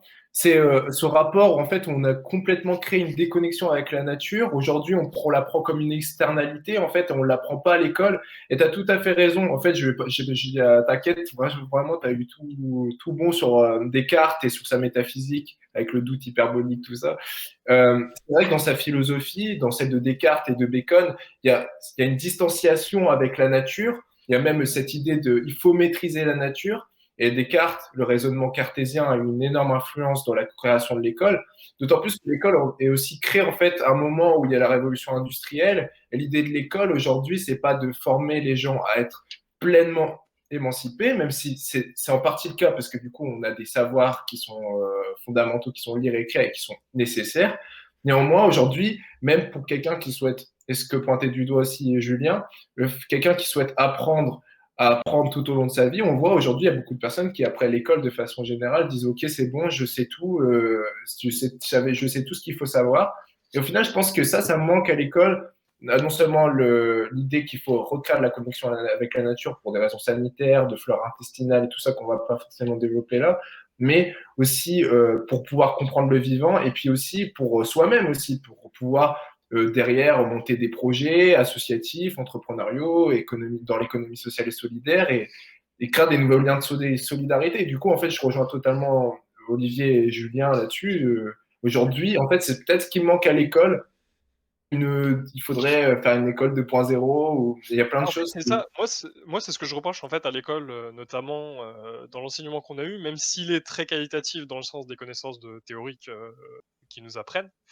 je pense que cette déconnexion-là avec la nature, les gens ne se rendent pas compte en fait des changements qui environnementaux derrière, de l'implication de cette transformation en fait, de notre économie vers de l'industrie, vers de la croissance, de l'hypercroissance et derrière en fait la nature, elle a pris, enfin elle l'a mal pris quoi. Mais alors On voit justement, que il y a un message, juste pour clôturer un peu sur cette partie vraiment assez axée environnement, qui est en fait une sous-partie de ce qu'on essaye de discuter. Il y a Ilamour qui a envoyé le message, la sensibilisation à la nature, c'est aux personnes chargées de l'éducation qui doivent l'assurer. Et là, il y a une autre question, en fait, moi j'ai une question qui me vient en lisant cette phrase, c'est les personnes chargées de l'éducation, c'est-à-dire majoritairement les enseignants, ont-ils le contrôle de ce qu'ils peuvent enseigner? non, En Pas fait, totalement. un Ils peuvent prof, pas faire déjà, de la part du alors, politique, ils peuvent pas. bien alors, sûr, il y a un prof, il a un programme. Un prof, il donne cours, mais il ne fait pas son cours. C'est l'éducation nationale qui lui donne un plan de cours à faire. Bah, on lui dit par exemple, je prends ce que je connais, hein, donc un prof d'économie au lycée, qu'est-ce qu'il a? Il a un programme de l'éducation nationale qu'il doit suivre. mm, Donc voilà, c'est quoi? C'est sensibilisation primaire, secondaire par exemple de Bourdieu. Ce que je me souviens, c'est qu'on l'avait vu en première, voilà, il doit faire ça. Après, c'est quoi? C'est le marché de l'offre et de la demande, néoclassique. Ok, on voit ça, il faut voir ça et tout. Il fait ses parties, mais l'enseignement est partout pareil. C'est que c'est l'État qui fixe en fait l'enseignement. oui, donc s'il y a un manque, par exemple dans l'environnement, c'est la faute de Ah, mais ça, l'État. c'est Ouais. étatique. C'est comment? Mais alors, C'est le système. est-ce qu'il y Mais a, les choses il y a- fondamentales, en plus, ils ne sont pas. comment, Samuel, est-ce que tu peux répéter s'il te plaît? Je trouve qu'en fait, dans l'école aussi, il n'y a pas suffisamment de philo qui serait nécessaire pour comprendre l'État, pour comprendre la philosophie politique, sociale, de sociologie. Il n'y a pas suffisamment de choses qui permettent aussi de remettre en cause peut-être un système, qu'on soit d'accord ou non avec ce système-là, on devrait avoir les outils pour le remettre en cause. Mm. Et aussi, Olivier, il y a un truc sous-jacent qui t'a soulevé et qui est très important, c'est aussi la question des rythmes scolaires. Je trouve qu'aujourd'hui, on presse trop sur les programmes et en fait, les profs, ils sont fixés en fait sur l'idée, on a un programme, il faut qu'on aille au bout, etc. Moi, je me rappelle quand j'étais à l'école, on me disait, on a un programme, laisse Faut tomber, finir. si tu plantes, Mais tant pis. alors, la question, est-ce que c'est pas justement, il est comme ça parce qu'on lui met la pression derrière?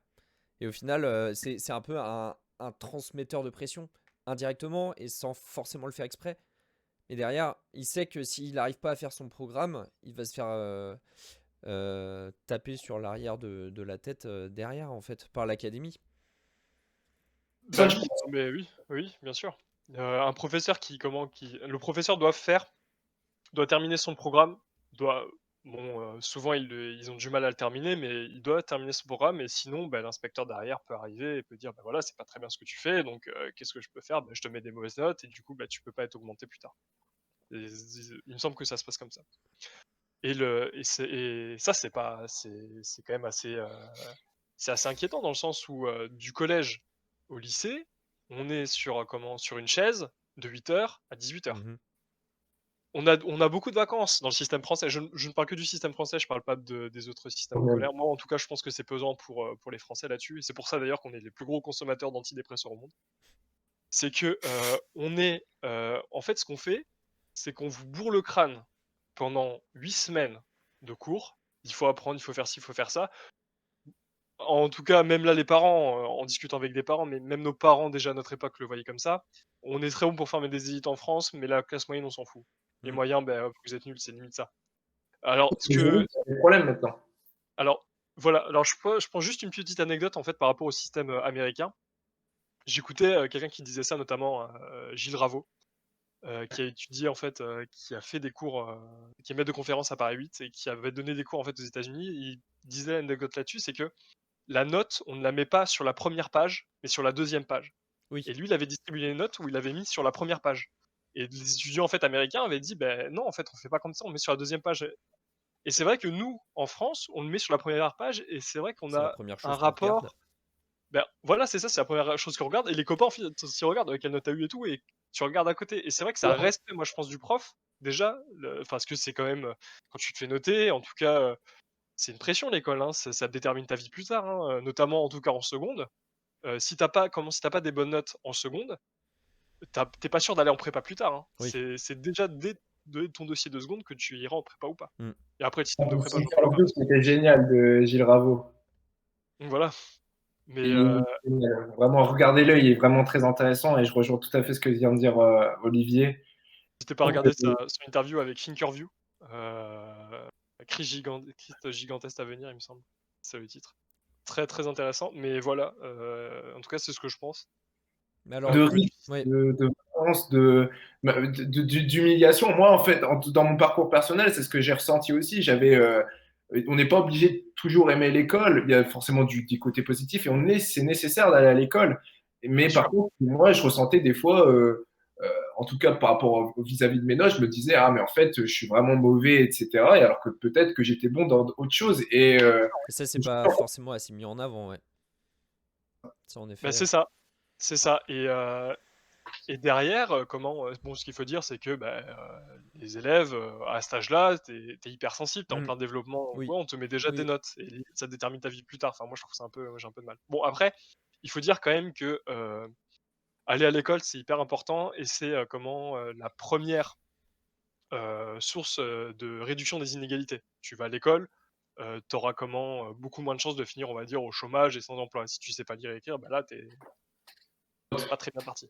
Il faut le dire. Et ça a quand même, l'école a permis quand même de réduire drastiquement les inégalités de ce point de vue-là.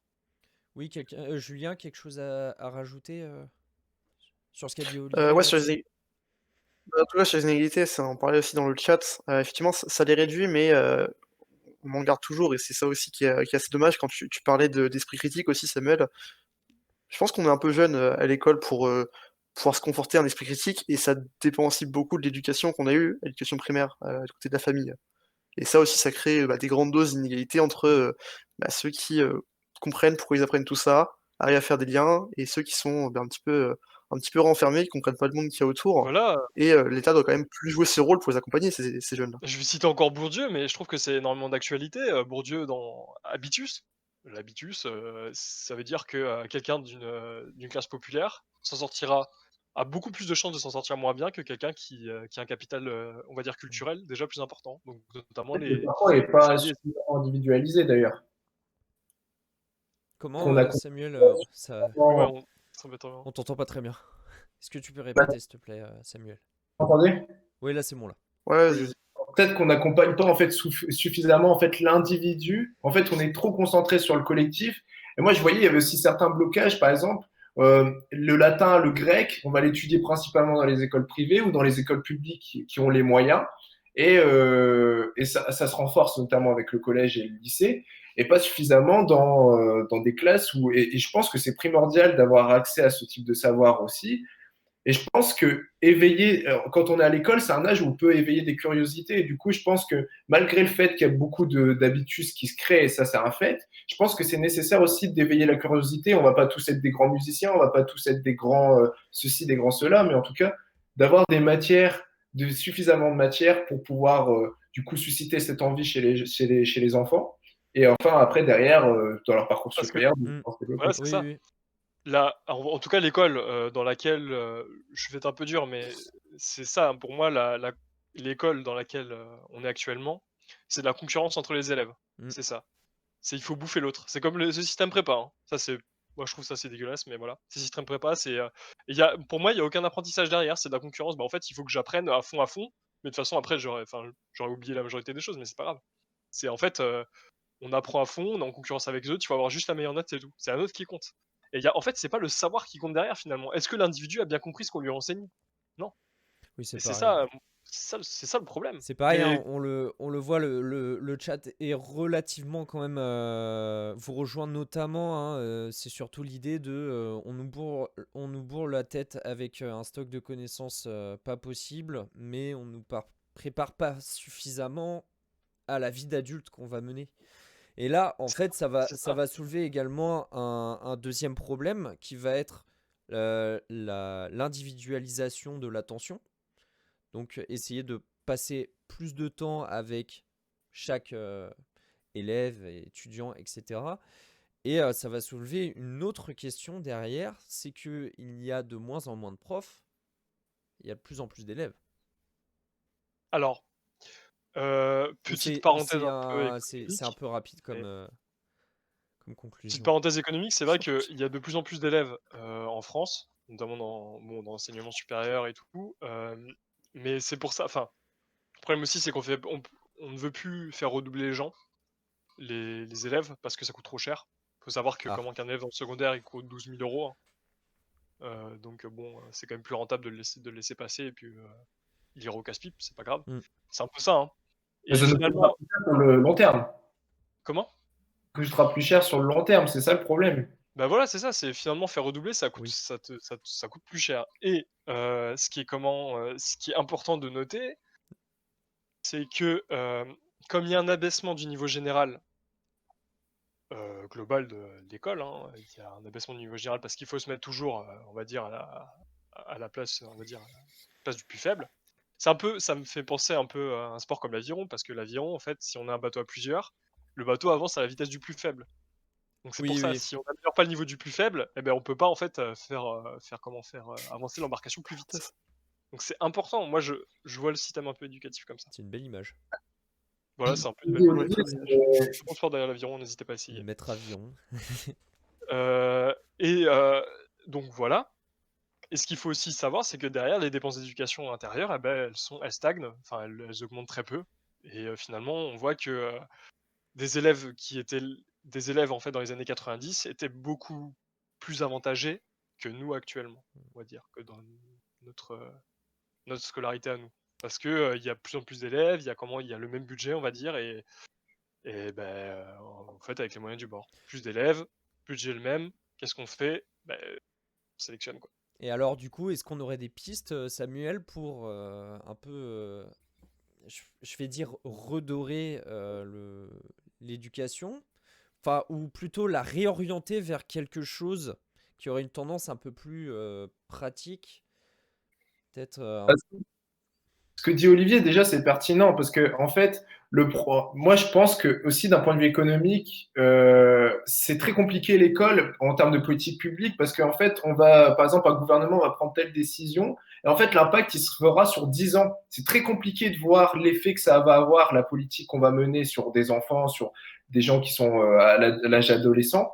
Et du coup, étant donné qu'actuellement, en fait, de gouvernement, d'un point de vue économique, d'un point de vue structurel, il y a très peu de changements en fait de gouvernement en gouvernement. Mais par contre, sur l'école, il y a énormément à chaque fois de réformes qui sont mises en place. Il y a eu une réforme Blanquer, avant il y a eu une réforme Payon, etc.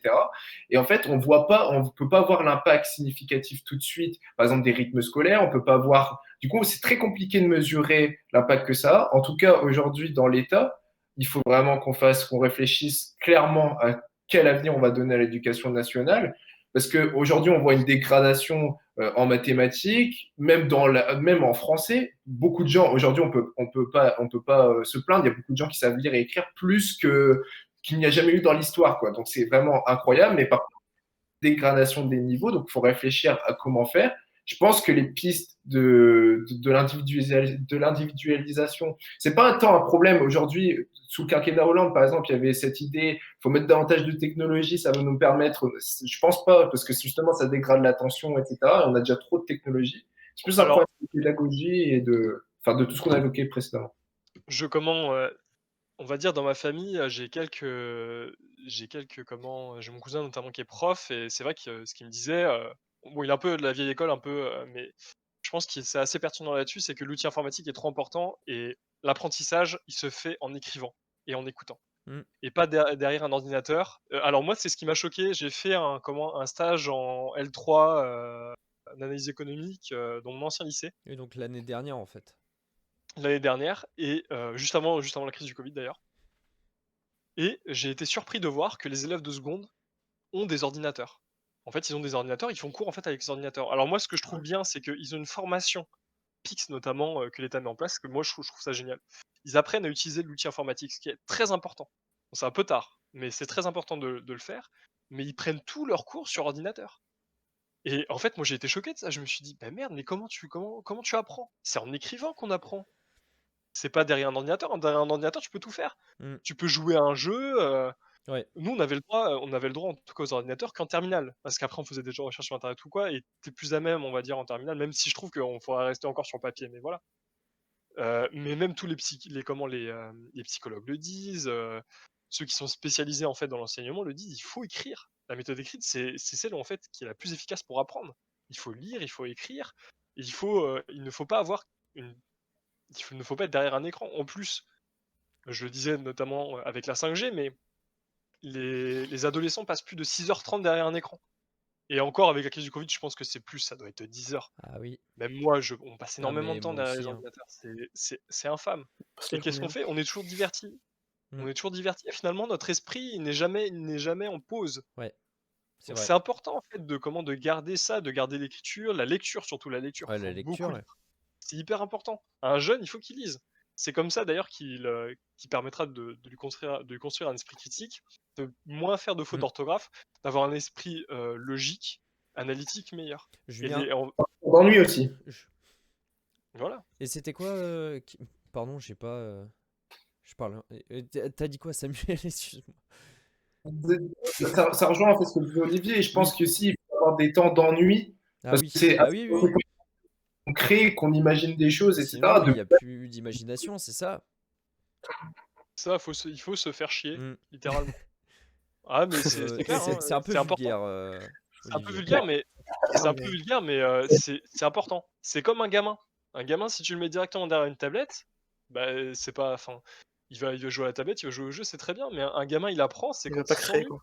C'est Mm. c'est comme ça qu'il crée, qu'il se construit. Je- Alors, en tout cas, c'est ma vision. Mm. Là, c'est ma vision des choses. On s'écarte un peu du sujet, mais voilà. Julien, un petit mot. De toute façon, D'accord, pas d'accord avec ce qui ouais, ce pour qui a été conclure, moi dit, j'étais ouais. assez d'accord. Moi j'étais assez d'accord avec ce que Samuel avait dit auparavant sur l'individualisation. C'est important que ça jouerait un rôle central sur l'orientation. Parce que mine de rien, on se retrouve avec beaucoup de. Enfin, l'orientation au sein de l'école et du coup du primaire et secondaire, c'est très compliqué. Il y a aussi ce prisme de se dire si tu fais pas prépa ou si tu vas pas à l'université, t'as loupé.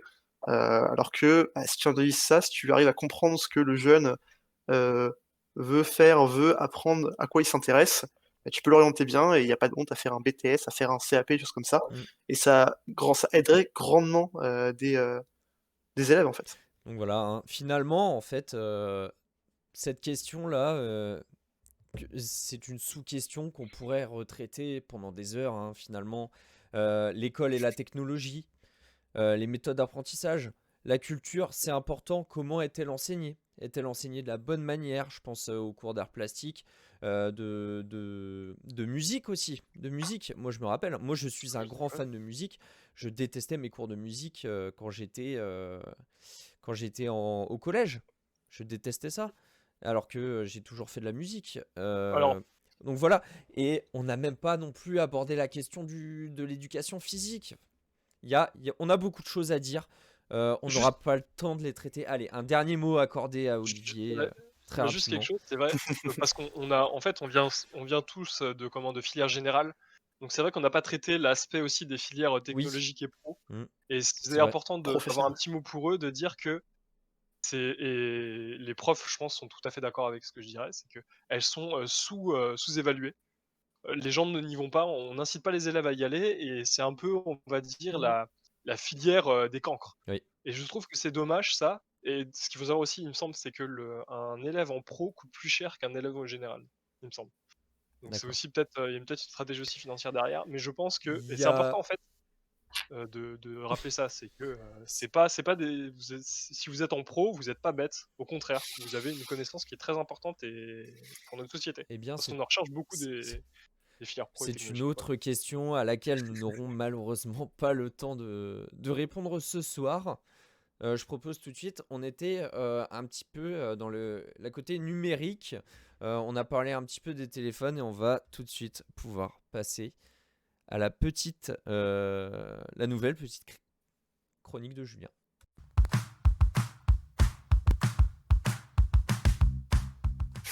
Toujours des transitions incroyables que tu proposes. Merci beaucoup. Oui, on va parler innovation, on va parler intelligence artificielle. Alors, je terminais ma précédente chronique sur le fait qu'il y avait toujours des points un peu négatifs. Là, en vrai, pour le coup, normalement, ça va être une chronique assez tranquille, sans points négatifs, hein. Ça va être sympa. On va parler de Google Maps. Bah, déjà, les gars, je vais vous poser la question, est-ce que vous utilisez fréquemment Google Maps, vous? Bien sûr, Plus ou moins. Waze, bien sûr, bien plutôt, sûr. pour moi. Strava aussi pas mal. Strava, notamment pour ceux qui font du vélo. Voilà. Mais oui, Toi, il y a Sam? beaucoup Google Maps pour se repérer, c'est hyper important. Les villes que je connais pas, j'utilise principalement Google Maps. Waze, je pense c'est plus quand on a une voiture. J'ai pas de voiture, donc Google Maps. Hashtag étudiant. Honnêtement, alors, les chiffres me surprennent pas en soi. Moi, je n'utilise pas beaucoup Google Maps, hein. J'utilise plus Waze, voire Plan en soi. Mais voilà, depuis 16 ans, depuis sa création, Google Maps, c'est vraiment le service de cartographie le plus populaire, avec plus d'1 milliard d'utilisateurs actifs dans le monde. Alors, le succès, il s'explique parce que c'était aussi précurseur, ça a quand même révolutionné les déplacements, mais surtout parce qu'il y a une implémentation continue de nouvelles fonctionnalités. Par exemple, en 2020, donc l'an passé, on a eu. Julien, non, On mais a eu pas de soucis. excusez-moi, il faut bien que la régie se plante une fois dans la session. Voilà, bah ça y est, il est fait. Oui, donc tu disais, C'est pas Julien, de soucis. excuse-moi. En... en 2020, par exemple, Google Maps, il y a eu l'ajout d'une fonctionnalité qui permettait d'estimer la fréquentation d'un bus ou d'un train à un moment donné, ou encore l'instauration, enfin, de quoi, ouais, on a mis Live View en place. Donc, le Live View, c'est une fonctionnalité qui est en réalité augmentée et qui permet en fait directement, depuis son téléphone, de s'orienter à l'aide de la caméra de son smartphone.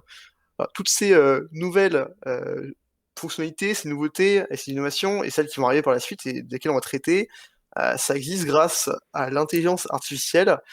En gros, c'est permettre aux machines d'imiter une forme d'intelligence réelle grâce à des données. Alors, je me permets un petit point historique, hein, j'aime la jouer comme Antoine. Petit point historique sur l'IA parce que ça fait plaisir. Ça a vu le jour dans les années 50, notamment grâce aux travaux du mathématicien Alan Turing. Excusez pour l'accent, mais le nom vous est sûrement familier, ainsi que le test de Turing. En gros, c'était une programmation d'une machine qui était capable d'interagir avec l'humain. Et le test, c'était un humain qui dialoguait avec un autre humain et également avec une machine. Et si l'humain n'était pas capable de faire la différence entre les deux interactions, entre l'interaction avec une machine et l'interaction avec un autre être humain, bah, la machine avait gagné. Et c'est comme ça qu'on a pu considérer que les machines pouvaient, si on les dotait de données, être intelligentes. Alors ça a été bien plus loin jusqu'à la création forcément des premiers ordinateurs. Et si le nom vous est familier, Alan Turing, c'est normal, c'est quand même l'homme qui a permis de décrypter Enigma, globalement les codes de transmission allemande durant la Seconde Guerre mondiale. C'est un peu un héros parce que selon les historiens, il a quand même permis de raccourcir la guerre, la Seconde Guerre mondiale de 2 ans, de sauver des millions de vies. Donc voilà, si vous avez rien à faire après l'émission, allez voir The Imitation Game sur Netflix. C'est la petite recommandation qui fait plaisir. C'est un film incroyable. Bon, on va se recentrer sur le sujet, sur Google Maps précisément en tout cas. Google Maps est capable de pas mal de choses grâce à l'IA. Et d'ailleurs, selon vous, est-ce que vous avez des idées de ce qui peut arriver désormais, ce que Google Maps peut faire grâce à l'intelligence artificielle? Des hypothèses.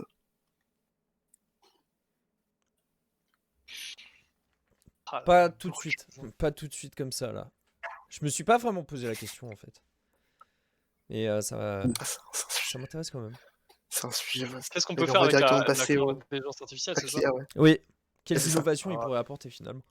Mais déjà de comment je pense qu'on pourrait par exemple mieux modéliser certaines parties du corps humain, notamment peut-être le cerveau, ce genre de Pour choses-là. Google Maps? Google Maps, c'est un peu. Pardon, mais ouais, c'est vrai. Par rapport à Google Maps, encore mieux nous Je pister. vous ai passé votre imagination. Voilà. Mais on va passer directement au vif en soi sur ce qui va arriver hein, dans l'année à venir et dans les années à suivre. Côté Google Maps, je vous en parlais juste avant, Live View, qui permettait de se repérer avec son smartphone. Là, vous l'avez à l'écran. Ça va être fortement amélioré dans l'année qui va venir. En gros, grâce à l'intelligence artificielle, justement, Google est désormais capable de calculer déjà l'altitude d'un lieu et le placement des objets à l'intérieur d'un bâtiment. Je trouve ça déjà assez incroyable. Ouais. Mais également de vous guider à l'intérieur d'un lieu. Vous pouvez localiser l'ascenseur le plus proche de vous, votre porte d'embarquement, votre quai, si vous êtes à la gare, les salles d'attente, les distributeurs de billets, toutes ces choses-là. Ensuite, prendre votre smartphone comme vu à l'écran, de suivre les flèches, et vous êtes guidé en réalité augmentée par votre application Google Maps. Donc je trouve ça déjà assez incroyable, et ça c'est permis grâce à quoi? Grâce à des dizaines de milliards d'images issues de la première version de la View, de Street View, qui ont été analysées et du coup mis dans une machine qui permet de faire ça en fait, et je trouve ça assez incroyable. Qu'est-ce que vous en dites? Est-ce que c'est trop ou est-ce que ça reste vraiment utile? Ouais, Black Mirror, bonjour, je vois dans le chat. Ouais, on s'en rapproche. Après, oui, forcément, moi je me pose la question, là on parle de Black Mirror, est-ce que l'application pourra reconnaître des visages? Oui, on arrive déjà à le faire en Chine, pourquoi on n'arriverait pas à le faire là? Mais bon, ça c'est... pourquoi pas, c'est avec une analyse... Franchement, hein, franchement, ce serait possible hein, sur une même entreprise. Si LiveView continue d'être utilisé et qu'ils voient les mêmes images, les mêmes visages tout le temps, je pense qu'à terme, oui, ce sera possible. Samuel? Déjà, de toute façon, que sur Facebook, l'intelligence artificielle, principalement, aujourd'hui, elle sait reconnaître les visages. En fait, je pense qu'on en fait trop sur l'intelligence artificielle. Je pense qu'on est encore très loin de Terminator et de tous les schémas catastrophistes. Évidemment qu'aujourd'hui, vous parliez de Black Mirror, mais Black Mirror, c'est déjà le cas en Chine, etc. Et Google a bien sûr une puissance colossale là-dessus. Moi, néanmoins, en tant qu'utilisateur, je trouve que l'idée de Live View est très intéressante. Après, peut-être pas dans tous les lieux, mais par contre, dans un aéroport et tout, ça peut être tout à fait intéressant. À voir, peut-être des limites, j'en sais rien. Après, c'est vrai qu'il y a forcément toujours, dès lors qu'il y a une solution, il y a forcément des problèmes derrière. Donc, Alors, Julien, du coup, Cool, forcément, ça, tu pourras peut-être le tester prochainement. Pour l'instant, LiveView, c'est disponible seulement aux États-Unis dans certains centres commerciaux. Et ça devrait s'étendre dans les prochains mois, du coup, à Tokyo, au Japon et à Zurich, en Suisse. Et d'autres villes vont suivre sur Google. Donc, d'ici peu, peut-être en France, on pourra le tester dans les gares parisiennes. Ce serait peut-être intéressant. Voilà, il y a d'autres nouveautés hein, qui vont pouvoir être implantées aussi en 2021 sur Google Maps, notamment des options de trajet qui permettront de choisir entre plusieurs itinéraires en fonction de l'empreinte carbone de votre itinéraire. Si vous avez deux itinéraires qui ont globalement le même temps, et ben Google Maps pourra calculer celui qui a une empreinte carbone la plus basse pour vous inciter du coup à prendre ce chemin notamment, ou encore des analyses de consommation de carburant. L'application sera capable d'analyser le degré de pente d'une route ou les ralentissements dus aux embouteillages pour vous conseiller le trajet qui consommera le moins de carburant. Je trouve ça encore super intéressant. Pareil, les premiers tests se font aux États-Unis et il y aura une expansion par la suite. Et allez, un dernier pour la route des innovations qui m'a trigger un peu, qui m'a un petit peu intéressé. Bientôt, vous aurez directement sur Google Maps déjà la météo et ainsi que la qualité de l'air, qui est particulièrement, selon Google, hein, particulièrement utile si vous souffrez d'allergies, vous vous trouvez dans une zone sensible à la pollution atmosphérique, ou aux incendies. Voilà, pour avoir la météo et la qualité de l'air de l'endroit où vous êtes et de là où vous allez. Donc voilà, c'est continuellement des nouvelles innovations implantées sur Google Maps. Donc voilà, est-ce que ça vous hype un petit peu? Est-ce que ceux qui l'utilisaient pas vont peut-être se dire ah ça peut être intéressant ces nouveautés? bah, Et est-ce que si je vous voulez, vous repose la question, hein, je repose la question du début, est-ce que vous voyez d'autres innovations dans ce style qui pourraient faciliter la vie des utilisateurs? il y a une technologie notamment qui va se développer dans les prochaines années, c'est le quantique. Tout à l'heure, Olivier parlait de la modélisation de cerveau et tout, et ça va être tout à fait possible grâce au quantique. Et Google travaille énormément sur le quantique, et le quantique permettra notamment de mieux se repérer, de mieux avoir, en fait, d'avoir davantage de vues sur les différents trajets quand on prend la voiture, quand on prend des vélos, quand on verra, pour pouvoir voir. Aujourd'hui, en fait, c'est très limité dans notre usage actuel à 100 voitures, un truc comme ça, et au-delà de 100 voitures, c'est très compliqué pour l'intelligence artificielle de savoir comment adapter le trajet. Et là, avec le quantique, on pourrait atteindre une étape supplémentaire. Et je pense que Google, là, avec ces idées-là, essaye d'expérimenter des choses qui vont après potentiellement changer, évoluer grâce à d'autres technologies. Je pense que ça va être très intéressant de voir dans les années qui viennent ce qui va émerger de tous ces services de Google. En tout cas, si je peux rajouter quelque chose, c'est que si vous habitez dans une ville comme Paris, la qualité de l'air sera toujours mauvaise. Voilà. C'est le petit tacle à la gorge gratuit. Donc voilà. Merci. Non, mais c'est pas ça, c'est un peu voilà. Et aussi pour les distances, la consommation, qu'est-ce qui consomme moins en carbone? Vous prenez un vélo, ça vous consommerez beaucoup moins en C'est pas carbone faux. aussi, hein. Oui, c'est vrai, c'est Voilà. vrai. Ah c'est Tout à sûr, fait. c'est sûr. Eh Et bien, du coup, là, si vous voulez un peu retrouver toutes ces choses-là, les différentes améliorations, il y en a plus de 100 qui vont être implantées du coup à Google Maps en 2021. Vous pouvez tout trouver sur le blog du Google. Toutes ces sources-là, ça vient d'un billet publié par le vice-président en charge de Google Maps qui est Dan Glasgow. Donc il explique un petit peu les différentes innovations et leur lien du coup leur lien avec l'intelligence artificielle et comment on en est arrivé là. donc la Voilà. source est plutôt fiable. Ah, la source est plutôt fiable. Mais merci beaucoup Julien pour ces informations. On va passer tout de suite aux bonnes nouvelles. Parce qu'il y en a et parce qu'on aime ça.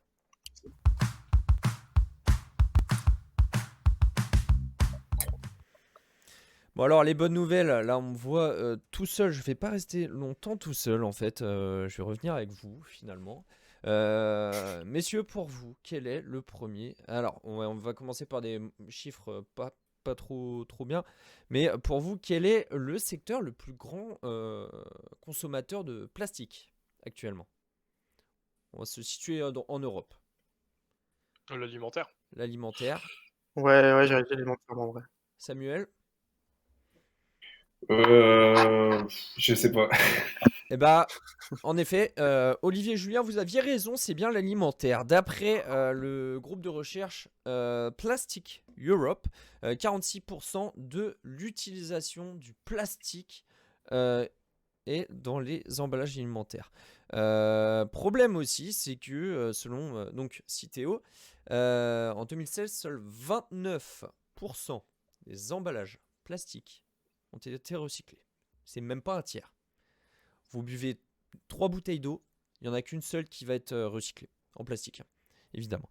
Alors, il y a eu des mesures qui ont été mises en place, il y a eu des taxes sur le plastique, il y a aussi eu des recommandations pour la population, vous pouvez agir chez vous, vous les connaissez, boire l'eau en robinet plutôt qu'à la bouteille, limiter le suremballage, sans dire de marque pour pas se faire des nids, vous savez, les petites brioches avec de la confiture dedans, ou encore les crêpes enroulées avec du chocolat dedans, et même des fois il y a des petits trucs pour croquer dedans, voilà, qui sont emballés dans du plastique, qui sont mis ensemble et qui sont encore emballés par du plastique.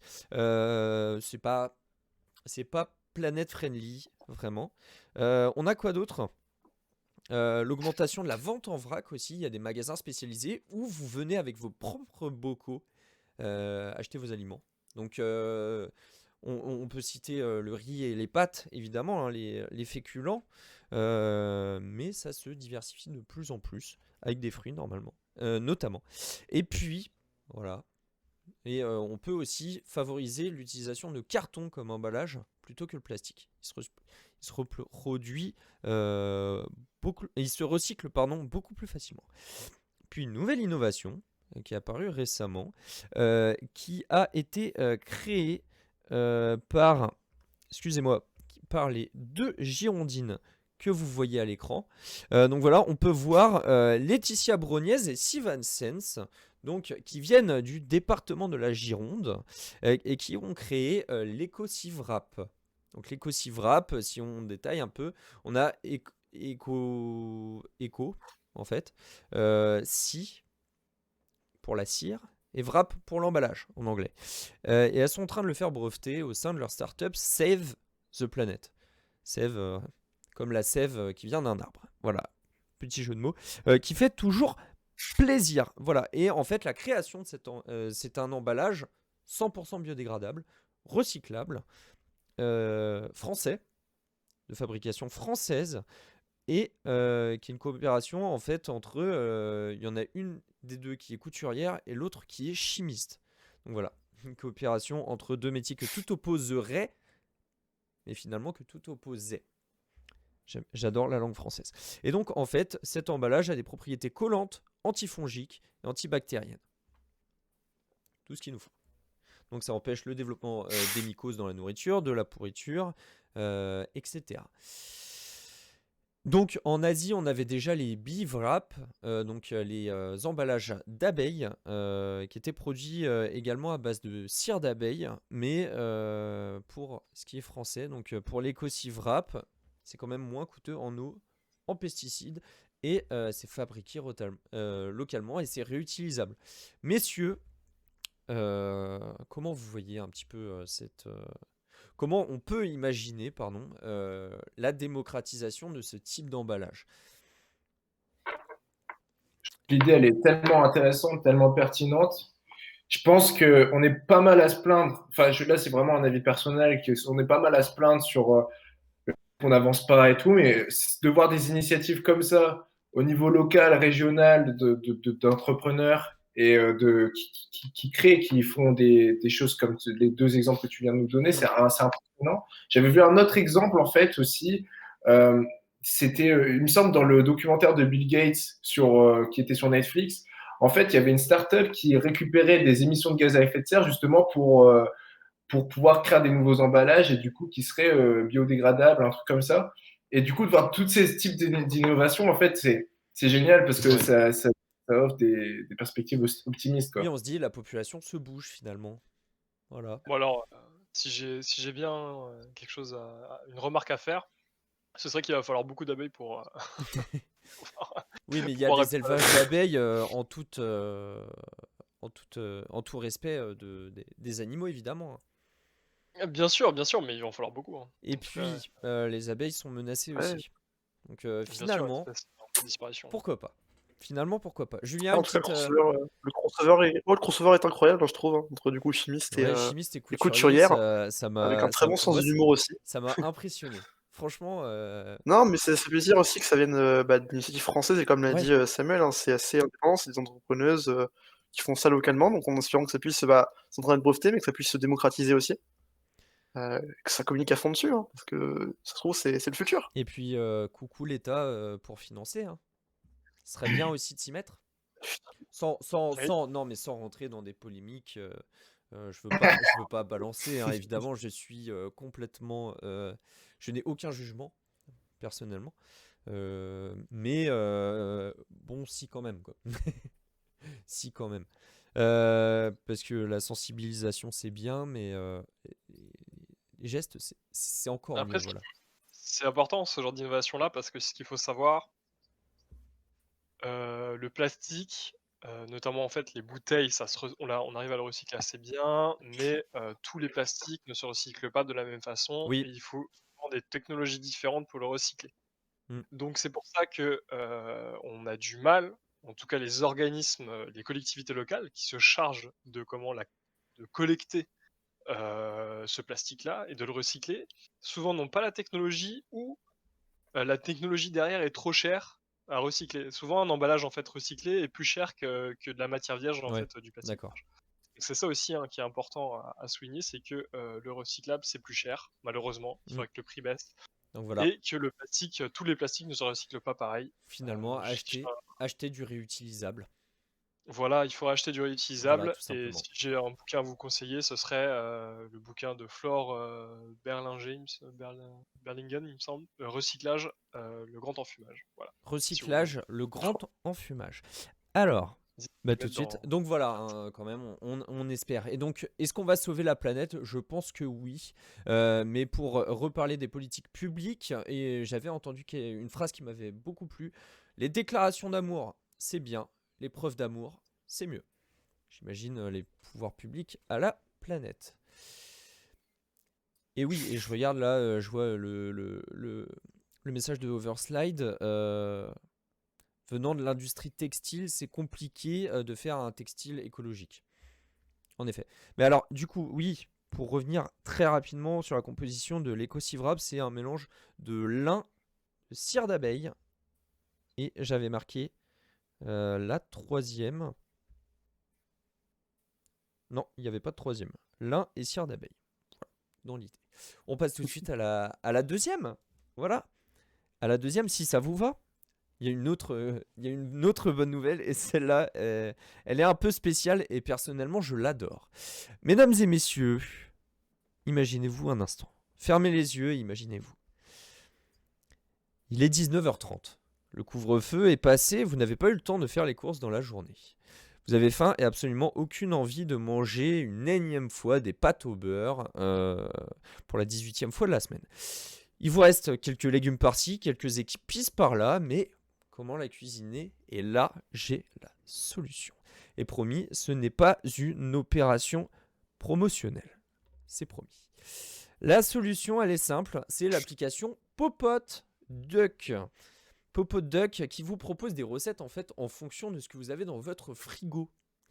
Donc vous rentrez la liste de ce que vous avez dans votre frigo et l'application vous sort tout de suite la recette. Alors, c'est bien, ça va, c'est sympa, hein, mais en 2-3 clics, on fait une recherche. Alors oui, mais il n'y a pas que ça comme fonctionnalité, hein. Vous entrez les ingrédients et les ustensiles aussi. Vous entrez les ustensiles que vous avez à votre disposition. Il fait aussi, il vous permet de prévoir une liste de courses par rapport à ce que vous voulez manger dans la semaine. Il fait une mise à jour de l'inventaire de votre frigo. Ça, j'ai trouvé ça juste incroyable. C'est facile à faire, mais c'est bien d'y avoir pensé. Il fait des achats en fonction de votre budget. Il vous propose des recettes en fonction de vos goûts alimentaires, de vos préférences. Et, euh, et au-delà de ça, en fait, dans les recettes qu'il vous propose, il met aussi en avant les produits alimentaires qui vont bientôt expirer. Ce qui fait que on réduit le gâchis. Et depuis le lancement de l'application, alors il faut que je retrouve la date, excusez-moi, j'ai pas réussi à la trouver, mais ça va être retrouvé très rapidement. C'est 101 kg de nourriture qui ont été sauvés. Donc l'application est évidemment disponible sur Apple Store et le Google Store. Messieurs, qu'en pensez-vous? Il est quand le téléchargement? C'est super bien. Sur le gaspillage alimentaire, c'est super intéressant en vrai. Après, bon, je pense que c'est un peu gadget aussi. Hein. C'est Black Mirror. Hein. On va commencer à connaître nos préférences alimentaires, à voir comment c'est financé aussi. Hein. Parce que si c'est réutilisé pour nous faire des pubs, à Oui. voir. Ouais, c'est un peu gadget, presque Non, mais utile. non, mais Mais Julien, on perd Bah, l'application est on perd la gratuite. saveur. On Donc perd la en saveur soi, de la si salade on, de reste. si on a de la pub en soi, attends, c'est un autre débat. une application, cette application elle est fantastique quand même parce qu'elle fait le boulot de notre, on va dire de notre mère ou père qui gérait en fait le Oui. manger chez nous. C'est quand même génial. C'est Une vrai. application gratuite qui fait ça, c'est génial. Enfin, je sais pas. Ah, je Moi, trouve je que trouve c'est ça gadget. super cool. Moi, j'ai peur que, enfin, je suis d'accord avec Julien. Je pense que au début, c'est comme souvent avec les applications, tu vas t'amuser deux, trois fois, et puis après, tu vas revenir à un truc, à un usage beaucoup plus classique. Et puis, il y a pas mal d'initiatives qui sont aussi intéressantes. Il y a Too Good To Go qui permet Oui. déjà de lutter contre le gaspillage et qui fonctionne très bien. Et là, ça ajoute une pierre, un truc supplémentaire. Et je sais pas si dans le temps, si les personnes vont continuer à utiliser ce type d'application. Au début, ça va être marrant, et puis après, on va délaisser. Alors, qu'est-ce qui va faire que sur le long terme, on va garder cette application-là?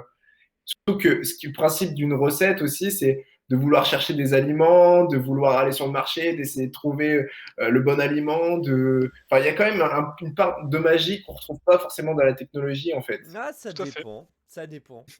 Moi, une recette, c'est prendre des choses qui sont séparément moyennes, bonnes, et ensemble, c'est bon.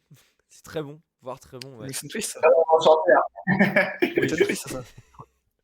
Voilà, c'est l'idée. Et donc, l'application a été lancée en 2017 et ils n'ont pas arrêté de se diversifier. Et j'ai vu sur le site, il va y avoir encore une nouveauté, et ça m'a paru vraiment incroyable.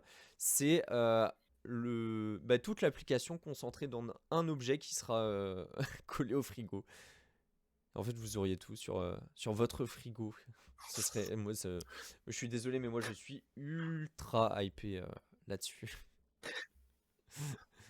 Voilà. Mais en tout cas, on attend la suite, on attend de voir si ça intéresse réellement la population. Mais moi, elle est en voie d'être installée. En tout cas, mesdames et messieurs, c'est la fin de l'émission. Merci beaucoup à toi, Samuel, d'avoir accepté notre invitation pour y participer. Hein. Merci beaucoup, c'était vraiment cool. Merci Super. beaucoup. Merci également à Olivier et Julien. Alors, Samuel, juste, je vais revenir sur Samuel. N'oubliez pas, si vous voulez des renseignements sur le placement financier, alors c'est plutôt axé crypto-monnaie, c'est ça? En fait, on va traiter, chaque semaine, je traite de sujets différents. Je peux parler de bourse comme de crypto-monnaie. J'ai aussi parlé d'investissement responsable avec notamment Ecotree. Donc, ça permet au lieu d'avoir un crédit carbone qui est la pratique la plus courante pour pouvoir compenser ses émissions de gaz à effet de serre, on va planter un arbre. Et ça, c'est un investissement intéressant parce que ça rapporte de l'argent. Et en Ouais, plus de ça, c'est écolo. très cool. Et je parle d'investissement très varié et très. Et donc voilà, le lien est dans le chat. Merci beaucoup Samuel. Merci beaucoup également Olivier et Julien hein, de faire partie du projet avec moi et évidemment avec Colonel Barra, hein, Ben, l'homme de l'ombre. Merci à vous Toujours deux. un plaisir. Toujours un plaisir. Merci. Hein. Merci également aux modérateurs, Titi King et Zilpha, pour l'incroyable travail qu'ils fournissent toutes les semaines. Qui ne sont pas que modérateurs, hein, qui sont aussi animateurs finalement du chat et qui font réellement partie de l'équipe. On se retrouve dans 2 semaines pour parler de 2 sujets ultra intéressants. Le premier, ça va être l'hypothèse de l'annulation de la dette de l'État. C'est bien, c'est pas bien. On en parlera. Et la deuxième question autour d'Internet cette fois.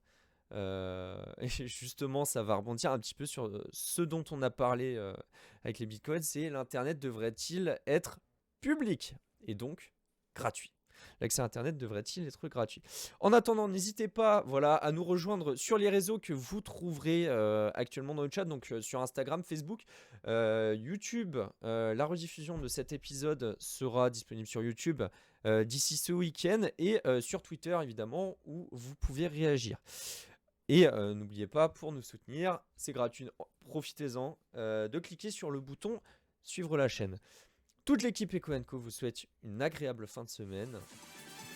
Merci à tous et à très bientôt. Bonne fin de soirée.